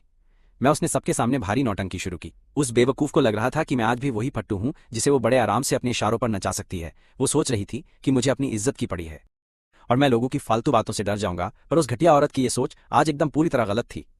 मैंने उसके भद्दे चेहरे को देखा और अचानक एक अजीब सी स्माइल दी। मैंने उससे कहा, एकदम ठीक है, तो क्या तू सच में मुझ पर वो कोर्ट वाला केस करना चाहती है? मैं आज तुझे अपनी मर्जी से वो पूरा मौका दूंगा। मैंने तुरंत अपनी जेब से फोन निकाला और सीधा अपने खास आदमी वू का नंबर फिर डायल कर दिया। मैंने फोन पर कहा, वो मेरे लिए शहर की सबसे तगड़ी लॉ फर्म ढूंढ और साथ ही यहाँ के सभी सबसे बड़े मीडिया वालों को कांटेक्ट कर। मैं आज एक बहुत बड़ी प्रेस कॉन्फ्रेंस करने जा रहा हूँ और उसका मेन टॉपिक मैं खुद और मेरी अपनी सगी जन्म देने वाली माँ होने वाली है। सबको ये बात बता दे फटाफट। आज मैं बीते हुए इन सारे सालों का पूरा हिसाब किताब एकदम चुकता करूंगा। मेरी ये बात सुनकर लीलान सुन पड़ गई। उसने सपने में भी नहीं सोचा था कि मैं उसकी फालतू धमकियों से नहीं डरूंगा। आज उसे लगा मैं दब जाऊंगा, लेकिन मुझे इस मामले का बवाल बनाते देखकर उसकी हवा टाइट हो गई। वो बिना हिम्मत के हकलाते हुए बोली, तेरी इतनी औकात नहीं। मैंने कहा, बस अब तू मेरा खेल देख। मैंने अपना फोन वापस जेब में रखा और एक डार्क स्माइल देते हुए बोला, लीलान, शायद तू 10 साल पुरानी बातें भूल गई है कि मैंने तब क्या चुना था और क्या किया था। 10 साल पहले मैं उस पैसे के लिए अपना सब कुछ छोड़ने को तैयार था और आज 10 साल बाद भी मैं सरेआम तेरी इज्जत की पूरी धज्जियां उड़ा सकता हूँ, आराम से बिना डरे, और वो भी सिर्फ अपनी जिंदगी की शांति के लिए। क्या तुझे लोगों के सामने नौटंकी करना बहुत ज्यादा पसंद है? तो चल, आज मैं तुझे तमाशा करने के लिए एक बड़ा स्टेज देता हूँ, अपनी एक्टिंग कर। मेरी आंखें उसे ऐसे घूर रही थीं जैसे वो कोई इंसान नहीं बल्कि लाश हो। मेरी उस खूंखार नजर के सामने लीलान की पूरी हवा टाइट हो गई थी और पसीने छूट गए। उसे आखिरकार ये बात समझ आ ही गई थी कि सामने खड़ा उसका बेटा अब वो इंसान नहीं रहा जिसे वो अपने गंदे इशारों पर आसानी से नचा सके। वो अब खौफ खा रही थी। वो जान गई थी कि मैं अब एक खतरनाक शैतान बन चुका हूँ। लीलान, आखिरकार मेरे उस खौफनाक और भारी प्रेशर को बिल्कुल भी बर्दाश्त नहीं कर पाई और वहां से तुरंत खिसक ली आज, और वो अपना झूठा और शर्मनाक चेहरा लेकर वहां से दुम दबाकर भाग गई। आखिरकार अब माहौल शांत हो गया था। शिन्यूचू ने बहुत ही ज्यादा घबराते हुए मुझे पुकारा। उसने अचानक मेरा हाथ कसकर पकड़ा और धीमी आवाज में पूछा, क्या वो सच में तुम्हारी सगी माँ है?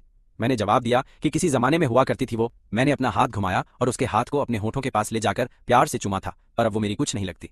मैंने उससे यह साफ कह दिया, आज से तुम ही मेरा इकलौता परिवार हो। शिन्यूचू ने मेरी तरफ एकदम इमोशनल और भरी हुई आंखों से देखा था। उसकी आंखों में मेरे लिए आंसू और बहुत सारी हमदर्दी साफ नजर आ रही थी। उस पल उसने मुझसे और कोई फालतू सवाल नहीं पूछा, बस अपने पंजों पर खड़े होकर प्यार से मुझे एक बहुत ही प्यारा हक दिया। उसने कहा, तुम डरो मत, मैं हूं ना, आज से मैं हमेशा तुम्हारे साथ खड़ा रहूंगा। मैंने उसे कसकर अपनी बाहों में भर लिया था और जिंदगी के उस पुराने और खौफनाक अंधेरे को जो मेरी उस पिछली जिंदगी ने मुझे दिया था, मैं महसूस कर सकता था कि वो अंधेरा अब उसकी चमक से धीरे धीरे पूरी तरह दूर हो रहा है, क्योंकि वो अब मेरे पास है। मेरे लिए बस इतना काफी है। मुझे लगा था कि ली लान मुझसे डरकर भागने के बाद सुधर जाएगी और अपने फालतू तमाशे रोक देगी हमेशा के लिए, लेकिन मैंने उस औरत की बेशर्मी को समझने में बहुत बड़ी गलती कर दी थी। कुछ दिनों बाद अचानक से पूरे इंटरनेट पर मेरे खिलाफ झूठा कचरा और रायता फैलने लगा। मेरे बारे में बहुत सारी गंदी और झूठी अफवाहें फैलाई जा रही थीं। हर जगह आर्टिकल्स छप रहे थे कि वो रहस्यमयी अरबपति मिंगई असल में आजकल का एक बहुत ही बड़ा और नीच धोखेबाज है, जिसने एक अमीर लड़की से शादी करने से मना किया और अपनी गरीब बेसहारा माँ को सड़कों पर धक्के खाने के लिए एकदम अकेला छोड़ दिया। ये आज का सबसे बड़ा राज है कि जीरो से खरबपति बनने वाले इस इंसान की कहानी असल में अपनी ही सगी माँ का सारा खून चूसने की नींव पर टिकी हुई है, जो कि एकदम सच है। उसकी सगी माँ रोते हुए इल्जाम लगा रही है कि मेरे बेटे को एक चालाक और मतलबी चुड़ैल ने अपने जादू से फंसा लिया है पूरी तरह से। आज इंटरनेट पर ऐसे इमोशनल ड्रामे वाले आर्टिकल्स छपने लगे जिन्होंने मुझे एक बहुत ही ज्यादा एहसान फरामोश और पैसों के पीछे भागने वाला लालची कुत्ता बना दिया था। हर जगह पर उन्होंने लिखा कि मैं हुस्न के जाल में फंसकर अंधा हो गया हूँ, जबकि दूसरी तरफ लीलान को एक बहुत बेचारी और अपने बेटे की सताई लाचार माँ बना दिया था। और इस झूठी कहानी में शिन्यूचू वो घर तोड़ने वाली डायन बन गई जिसने एक बेटे को उसकी मां से हमेशा के लिए अलग कर दिया था। आज साथ ही उन्होंने मेरी और शिन्यूचू की छुपकर खींची गई कुछ तस्वीरें भी डाल दी, जिसमें हम सड़क किनारे एक सस्ते ढाबे पर खाना खा रहे थे आराम से। इन सब चीजों को देखकर लोगों का गुस्सा एकदम सातवें आसमान पर पहुंच गया और तबाही मची। अनगिनत बेवकूफ लोग जिन्हें असली सच का कोई अंदाजा नहीं था, वो इन कहानियों से भड़क उठे थे। आज वो सब इन झूठी कहानियों के झांसे में आकर पागलों की तरह इंटरनेट पर मुझे गालियां बकने लगे और मेरा नाम मेरी जिंदगी में आज पहली बार इतने भयंकर तरीके से टॉप ट्रेंडिंग टॉपिक्स में आ गया था। कुछ फालतू लोगों ने अपनी सारी हदें पार कर दी। उन्होंने ऑनलाइन शिन्यूचू की डेजर्ट दुकान का एड्रेस निकाला और वहां जाकर उस दुकान के दरवाजे पर लाल रंग का पेंट और बहुत सारा गंदा कचरा फेंक दिया। ये सब तमाशा देखकर मेरा खून बुरी तरह खौलने लगा था। मुझे समझ नहीं आ रहा था कि लोग बिना सच जाने किसी मासूम इंसान के साथ इतना बुरा बर्ताव कैसे कर सकते हैं। मुझे अपने दुश्मनों पर भयंकर गुस्सा आ रहा था आज सच में। शिन्यूचू रोते हुए बोला, मिंगे मैंने कुछ नहीं किया, मैं कोई चुड़ैल नहीं हूं। मैंने उसे गले से लगाकर प्यार से कहा, मुझे सब पता है, तुम डरो मत, मैं सब कुछ अपने आप अच्छी तरह संभाल लूंगा। मेरी आंखों में आज उन दोनों को जान से मारने का खौफनाक इरादा पहले से कहीं ज्यादा मजबूत हो चुका था। ली लान झाओ चौंग कमीनो, तुम दोनों ने आज सच में मेरा पूरा दिमाग दही कर दिया है। मैं तो शुरुआत में बस तुम लोगों को तुम्हारे हाल पर छोड़ना चाहता था, पर तुमने मेरी बंदी पर हमला किया जो मुझे इस दुनिया में सबसे ज्यादा प्यारी है। अब अगर मैं जानवर बन जाऊं तो मुझे दोष मत देना। मैंने वू को तहकीकात करने भेजा और काम हो गया, और सारे नतीजे तुरंत मेरे सामने थे। इस सारे गंदे खेल के पीछे सच में ली लान और झाओ चौंग ही बैठे हुए थे, जो छुपकर ये सारी भसड़ मचा रहे थे मेरे खिलाफ। उन दोनों ने मिलकर एक बहुत ही सस्ती और 2 कौड़ी की पीआर कंपनी हायर की थी। उन्होंने अपने गंदे पैसे से सोशल मीडिया पर फेक फॉलोअर्स खरीदे और इस पूरे घटिया ड्रामे को खुद ही लेकर सबके सामने दिखाया। लेकिन जिस चीज ने मुझे सबसे ज्यादा हैरान किया वो ये बात थी कि इस पूरे लफड़े के पीछे उस शातिर जियो वानकिंग का भी एक बहुत बड़ा काला साया था, जो मुझे बर्बाद करना चाहती थी। हालांकि उस औरत ने सीधे तौर पर इसमें हिस्सा नहीं लिया था, लेकिन उसके बैनर तले काम करने वाली कंपनी ने इस आग में घी डालने का गंदा काम किया और लोगों को भड़काया, मेरे खिलाफ ये सब करवाया। चलो ठीक है, बहुत बढ़िया बात है। एक तो मेरी ये एकदम बेशम सगी जन्म देने वाली माँ मेरे पीछे पड़ी हुई है, जो मुझे किसी भी हाल में लूटना चाहती है, और दूसरी मेरी पुरानी एक्स मंगेतर जो मुझसे पीछा छुड़ाना चाहती थी। क्योंकि तुम दोनों को टीम बनाकर खेलना पसंद है तो मैं तुम दोनों को एक साथ नरक में भेजूंगा। आज ये मेरा पक्का वादा है। मैंने इमेज साफ करने में जल्दबाजी नहीं की और ना ही उन फालतू ट्रेंडिंग टॉपिक्स को वहां से हटवाया। मैंने जानबूझकर उन सभी लोगों के झूठे गुस्से को और ज्यादा भड़कने दिया ताकि सारा खेल एकदम मजेदार हो जाए। मैं चाहता हूं कि वो लोग हवा में ऊंचे उड़ें ताकि जब मैं उन्हें नीचे गिराऊं तो उन्हें तगड़ी चोट लगे। ठीक 3 दिन बाद जब इंटरनेट पर मेरे खिलाफ भारी नफरत फैल गई और लोग मुझे गालियां देने लगे और एकदम अपने चरम पर पहुंच गई थी, ठीक उसी वक्त मैंने अपनी वो बड़ी प्रेस कॉन्फ्रेंस सबके सामने होस्ट कर डाली थी। ये सब मैंने खास तौर पे ली लान की बेइज्जती करने के लिए तैयार किया था, और इसका वेन्यू राजधानी के एकदम सबसे महंगे और टॉप 7 स्टार होटल में रखा गया था। वो उस होटल का सबसे बड़ा बैंक्वेट हॉल था। मैंने पूरे देश के करीब 100 से ज्यादा मेनस्ट्रीम मीडिया वालों को इस तमाशे में बुलाया। ये कॉन्फ्रेंस इतने बड़े लेवल पर थी कि ऐसा पहले कभी नहीं हुआ। ली लान को भी बुलाया गया था। उसे शायद लग रहा था कि मैं हार मान लूंगा आज और वो मुझसे सारे पैसे ऐंठ लेगी, और मामले को यहीं रफा दफा करने के लिए मैं उसे मुंह मांगे पैसे दे दूंगा। अपने चेहरे पर एक बहुत ही घमंडी और शातिर स्माइल लिए हुए आज वहां जियो वानकिंग भी आई। इस तमाशे को देखने के लिए वहां आई हुई थी, और वो चुपचाप बिना किसी की नजर में आए एकदम अंधेरे कोने में जाकर बैठ गई थी। वो बस मजे से ये देखना चाहती थी कि मैं इस भसड़ को कैसे हैंडल करता हूँ। मैंने अपने नाप का कड़क और महंगा हैंडमेड सूट पहना था और शिन्यूचू का हाथ पकड़कर मैं पूरे स्वैग के साथ उस स्टेज पर चढ़ा। शिन्यूचू वहां पर थोड़ी सी नर्वस और उसकी हथेलियों से पसीना छूट रहा था। मैंने उसे हौसला देने के लिए एक स्माइल दी। कैमरों की फ्लैश चमकने लगी और मैंने अपने सामने खड़े उन अनगिनत बड़े बड़े माइक और चमकते हुए कैमरों की भीड़ को देखते हुए बहुत ही शांति से अपना पहला वाक्य बोला। तुम सभी लोगों को मेरा नमस्कार, मेरा नाम निंग यी है। मैंने आज तुम सभी लोगों को यहाँ पर सिर्फ इसलिए बुलाया है ताकि मैं तुम सबको असल जिंदगी के मुश्किल फैसलों से जुड़ी एक बहुत ही शानदार और एकदम असली कहानी सुना सकूं, और ये कहानी मेरी है। मैंने सबको अपनी वो पूरी कहानी बिल्कुल वैसे ही बताई जैसी वो असल में हुई थी, जब मैं सिर्फ 10 साल का एक छोटा सा बच्चा हुआ करता था। मेरे पिता की उस वसीयत से लेकर उस लीलान की दी हुई उन सभी डरावनी धमकियों तक, और आखिर में मेरे उस सबसे बड़े और जरूरी फैसले के बारे में मैंने सब कुछ बहुत ही ज्यादा शांति के साथ आराम से बताया। बोलते वक्त मेरे चेहरे पर दुख या दर्द का कोई भी भाव बिल्कुल नहीं था, जैसे मैं किसी दूसरे अजनबी इंसान की कोई पुरानी कहानी सुना रहा हूँ। लेकिन वहां मौजूद उस पूरे बड़े से हॉल में एकदम श्मशान जैसी खौफनाक शांति छा गई थी। वहां बैठे सभी पत्रकार मेरी बातें सुनकर पूरी तरह से सदमे में आ चुके थे और उनका सिस्टम हैंग हो गया था। शायद उन्होंने कभी अपने सपने में भी इस बात की बिल्कुल भी उम्मीद नहीं की होगी कि असली सच्चाई ऐसा भयानक और तगड़ा बवाल मचाने वाली होगी।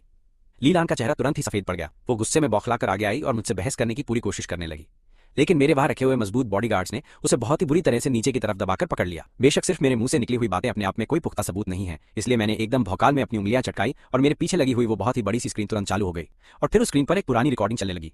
ये रिकॉर्डिंग आज से पूरे 10 साल पहले मेरे पिता के अंतिम संस्कार वाले दिन की थी, जिसमें लीलान की वो नीच धमकी साफ सुनाई दे रही थी जो उसने मेरे कान में फुसफुसा कर कही थी। लीलान, अगर तुमने गलती से भी अपने मुंह से कोई गलत बात निकाली तो मैं तुम्हें मार मार कर तुम्हारी खटिया खड़ी कर दूंगी। तुम मेरे बेटे हो और तुम्हारा सारा पैसा मेरा पैसा है। ये ऑडियो वाली आवाज बिल्कुल शीशे की तरह एकदम साफ थी। मैंने वकील झो से कहकर इसे उस पुरानी रिकॉर्डिंग वाली मशीन से वापस निकलवाया था जिसे वो उस वक्त हमेशा अपने साथ लेकर घूमते थे। मेरे पिता को अपनी जिंदगी में हमेशा दूसरे लोगों पर शक करने की बहुत ही बुरी आदत थी और इसी वजह से वकील झो ने किसी भी मुसीबत से बचने के लिए इसे बहुत ही संभाल कर रखा था। मैंने उस वक्त उस पूरे फालतू से लफड़े वाली बातचीत को बस यूं ही रिकॉर्ड कर लिया था।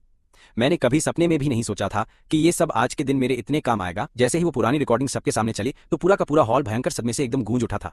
सभी रिपोर्टरों के कैमरों की फ्लैश वाली तेज लाइटें तुरंत उस लीलान की तरफ ही घूम गई थीं, जिसका चेहरा उतर चुका था। लीलान पागलों की तरह बहुत ही जोर से चीखने और चिल्लाने लगी। वो कहने लगी कि ये सब झूठ है और ये रिकॉर्डिंग पूरी तरह से नकली है और इसे कंप्यूटर से बनाया गया है। मैंने मजे लेते हुए बहुत ही चालाकी से मुस्कुराकर कहा, अच्छा नकली है तो फिर इस चीज के बारे में तुम्हारा क्या कहना है? क्या ये भी कोई नकली वीडियो है? फिर बड़ी स्क्रीन का नजारा एकदम से बदल गया और वहां पर एक दूसरा नया वीडियो चलने लगा था। ये वीडियो मेरे पिता की मौत के 1 महीने से भी कम समय का था, जिसमें लीलान और वो झो चोंग एक बहुत ही महंगे और आलीशान रेस्टोरेंट में बैठे हुए थे। वो दोनों बहुत ही ज्यादा खुश होकर अपनी जीत का जश्न मनाते हुए अपने शराब के गिलास हवा में ऊपर उठा रहे थे। झो चोंग, लान, मैंने तुमसे पहले ही कहा था ना कि वो बच्चा एकदम गधा है। वो बेवकूफ अपने फैसले में पक्का तुम्हें ही चुनेगा लीलान। आखिर वो मेरा अपना बेटा है और मैं उसे बहुत ही अच्छी तरह से अंदर और बाहर तक जानती हूँ। एक बार जब हमें वो पूरे 200 मिलियन मिल जाएंगे तो हम पूरी दुनिया की मजेदार सैर पर निकल जाएंगे। चलो अब हम दोनों अपने बहुत ही खूबसूरत और शानदार भविष्य के नाम पर चीयर्स करते हैं। उस वीडियो में वो दोनों खुशी से झूम रहे थे। उनकी वो बेशर्म मुस्कान एकदम आंखों को चुभने वाली और बहुत ही ज्यादा खौफनाक थी। ये वीडियो असल में लाओ वो ने अपने कुछ खास और सीक्रेट तरीकों का इस्तेमाल करके उस रेस्टोरेंट के सिक्योरिटी कैमरे की फुटेज से वापस निकाला था। ये सबूत एकदम लोहे की तरह मजबूत और पक्का था, जिसे कोई झुठला नहीं सकता था। लीलान अब चाहकर भी इस बात से बिल्कुल मुकर नहीं सकती थी। वो बेचारी कीचड़ के एक ढेर की तरह वहीं जमीन पर गिर पड़ी। मैं अभी खेल खत्म नहीं हुआ है, मैंने बहुत ही ठंडी और खतरनाक आवाज में उसे घूरते हुए कहा। फिर उस बड़ी स्क्रीन पर एक के बाद एक और भी कई सारे पुख्ता सबूत सामने आने लगे थे, जैसे कि झो चोंग के जुए में हारे हुए पैसों वाले उधार के सारे कागज और उनके द्वारा मेरे पिता का सारा कीमती सामान बेचने के पूरे पक्के रिकॉर्ड भी मौजूद थे। और यहाँ तक कि हमारे पड़ोसियों की वो सभी गवाहियां भी थीं, जिनमें उन्होंने साफ साफ बताया था कि जब मैं छोटा था तो ये दोनों मेरे साथ कितनी ज्यादा गंदी और बुरी तरह से मारपीट किया करते थे। एक एक करके सामने आ रही ये सारी सच्चाई सच में बहुत ही ज्यादा डरावनी और रोंगटे खड़े कर देने वाली थी। वो खुद को एक बहुत ही प्यारी और अच्छी माँ बताती थी ना, और वो अपनी जिन झूठी और छुपी हुई मजबूरियों का रोना रोती थी, इन सभी पक्के और भयानक सबूतों के सामने अब वो सिर्फ एक बहुत ही बड़ा और घटिया सा मजाक बनकर रह गई थी। वो पूरी की पूरी प्रेस कॉन्फ्रेंस सबके सामने सरेआम लीलान और झो चोंग की सरेआम इज्जत नीलाम करने और उन्हें फांसी देने जैसी एक बहुत ही खतरनाक जगह में बदल चुकी थी। एकदम भसड़ मच गई थी और मैं शुरू से लेकर एकदम आखिरी तक बस एक बहुत ही ज्यादा शांत इंसान की तरह मजे से चुपचाप खड़े होकर ये सारा का सारा बवाल और तमाशा अपनी आंखों से देख रहा था। आखिरकार वो बड़ी स्क्रीन एक बहुत ही जरूरी और कानूनी कागज पर जाकर रुक गई, जो कि माँ और बेटे के रिश्ते को हमेशा के लिए पूरी तरह से खत्म करने वाले एक पक्के कागज का सबूत था। मैंने माइक उठाया। मैं सबके सामने ये बहुत ही बड़ा और जरूरी ऐलान करता हूँ। मेरी कड़क और भारी आवाज उस पूरे के पूरे हॉल में बहुत ही तेज गूंज रही थी। आज के इस दिन के बाद से मैं इस मिसली लान नाम की घटिया औरत के साथ अपने सारे रिश्ते नाते हमेशा के लिए तोड़ता हूँ। आज के बाद से चाहे बीमारी हो या अच्छा वक्त शादी हो या किसी की मौत, हमारा एक दूसरे से कोई लेना देना नहीं है। और इसके अलावा मैं एक पल के लिए रुका और मेरी ठंडी नजर कोने में खड़ी उस जियो वानकिंग की तरफ गई, जहां तक उन सभी लोगों और उन फालतू कंपनियों की बात है जिन्होंने बहुत ही बुरी नीयत के साथ मुझे बदनाम किया है और जिन्होंने मेरी मंगेतर मिस शिनयूचू को भी गालियां दी हैं। मेरी सबसे बेहतरीन और खतरनाक वकीलों की टीम उन सभी लोगों पर पूरा का पूरा कानूनी केस करेगी। जिसमें जियो ग्रुप के नीचे काम करने वाली वो पूरी की पूरी फालतू पीआर कंपनी भी शामिल है। ये सुनकर उस जियो वांकिंग के शरीर में एक बहुत ही तगड़ा वाला और खौफनाक झटका लगा था। उसने अपना सिर ऊपर उठाया और मेरी एकदम बर्फ जैसी ठंडी और खतरनाक नजरों से उसकी नजरें टकराईं। उसके चेहरे का सारा रंग तुरंत ही उड़ चुका था और वो अंदर तक हिल गई थी। वो बहुत ही अच्छी तरह से जानती थी कि मैंने सरेआम उसके खिलाफ एक बहुत ही खतरनाक जंग का ऐलान कर दिया है, और वो ये बात भी बहुत ही अच्छे से जानती थी कि वो पूरी तरह हार चुकी है, एकदम बुरी तरह से और पूरी तरह से हार चुकी है। उस रात वो खतरनाक और बवाल मचाने वाली प्रेस कॉन्फ्रेंस हर एक न्यूज चैनल और मीडिया की सबसे बड़ी और नंबर 1 हेडलाइन बन गई थी, और लोगों की राय एकदम से बदल चुकी थी। इंटरनेट पर कई तरह के ट्रेंडिंग टॉपिक हॉट सर्च में लगातार तबाही मचा रहे थे। लीलान और झू चौंक सड़क पर घूमने वाले उन गंदे और घटिया चूहों की तरह हो गए थे। अब हर कोई चिल्लाकर उन्हें बुरी तरह से पीटने के लिए कह रहा था। अब उन्हें सिर्फ लोगों की गंदी और भद्दी गालियां ही नहीं, बल्कि कानून की तरफ से भी बहुत ही खतरनाक सजा मिलने वाली थी। धोखाधड़ी, एक छोटे बच्चे के साथ मारपीट और पक्के सबूतों को पूरी तरह से मिटाना और नकली बनाना, ये सब उन्हें जिंदगी भर जेल में सड़ाने के लिए काफी था। इस पूरे बवाल में वो जियो ग्रुप भी बुरी तरह से फंस चुका था और उनके शेयर रातों रात सीधे 30% नीचे गिर चुके थे और उनकी कंपनी एकदम दिवालिया होने की कगार पर आ चुकी थी। जियो वांकिंग पूरी तरह से पागल हो चुकी थी और पागलों की तरह हर इंसान से रो कर मदद की भीख मांग रही थी, लेकिन उसे हर जगह से धक्के मिल रहे थे। इस नाजुक वक्त में किसी भी इंसान की इतनी औकात नहीं थी कि वो मुझसे पंगा लेकर अपनी खटिया खड़ी करवाए। आखिरकार अब उसे भी पता चल गया था कि जब सब साथ छोड़ देते हैं तो कैसा दर्द होता है, और हर तरफ से अकेला और लाचार होना आखिर कैसा लगता है। फिर कुछ दिनों के बाद एक ऐसे इंसान ने अचानक से मुझे फोन किया जिसकी मुझे बिल्कुल भी उम्मीद नहीं थी। वो कॉल जियो वांकिंग का था। उसकी वो आवाज अब पहले की तरह एकदम बर्फ जैसी ठंडी नहीं रही थी, बल्कि उसमें अब बहुत ही ज्यादा गहरी थकान और हारने वाली मायूसी भरी हुई थी। वांकिंग, ये मैंने तुम्हें, वो ये उसकी पहली लाइन थी। वांकिंग, मैंने तुम्हें इसलिए फोन नहीं किया है कि मैं तुमसे रहम की भीख मांग सकूं। मैं बस तुमसे सिर्फ एक सीधा सा सवाल पूछना चाहती हूं। मैं बोला, आखिर क्या है तेरा सवाल वांकिंग? अगर उस वक्त मैंने वो सगाई खुद नहीं तोड़ी होती तो क्या तुम मुझे कभी अपनाते? मैं बिल्कुल भी नहीं। मैंने बिना एक पल भी सोचे उसे तुरंत बीच में ही रोक दिया। मैं जियो वांकिंग, तुम कभी भी मेरी इस दुनिया का हिस्सा नहीं थी और ना ही तुम कभी बन सकती थी, क्योंकि तुमने मुझे कभी समझा ही नहीं। तुमने हमेशा बस वही देखा जो तुम्हारी वो अंधी आंखें देखना चाहती थी। तुमने सिर्फ उसी झूठे इंसान को पसंद किया जो तुम्हारी अपनी खुद की मनगढ़ंत कहानी और तुम्हारे फालतू ख्यालों में था। और शुरू से लेकर एकदम आखिरी तक मैं हमेशा से सिर्फ और सिर्फ एक बहुत ही आम और सीधा सा इंसान बनना चाहता था, जो अपने प्यार करने वाले के लिए अपने खुद के हाथों से खाना बनाए। फोन की उस दूसरी तरफ एक बहुत ही लंबी और खौफनाक सी खामोशी छा गई थी। आखिरकार थोड़ी देर बाद वहां से एक बहुत ही धीमी सी आवाज आई, जैसे किसी का दिल टूट रहा हो। वांकिंग, मैं तुम्हारी ये बात बहुत ही अच्छी तरह से समझ गई हूं। और फिर उसने फोन काट दिया।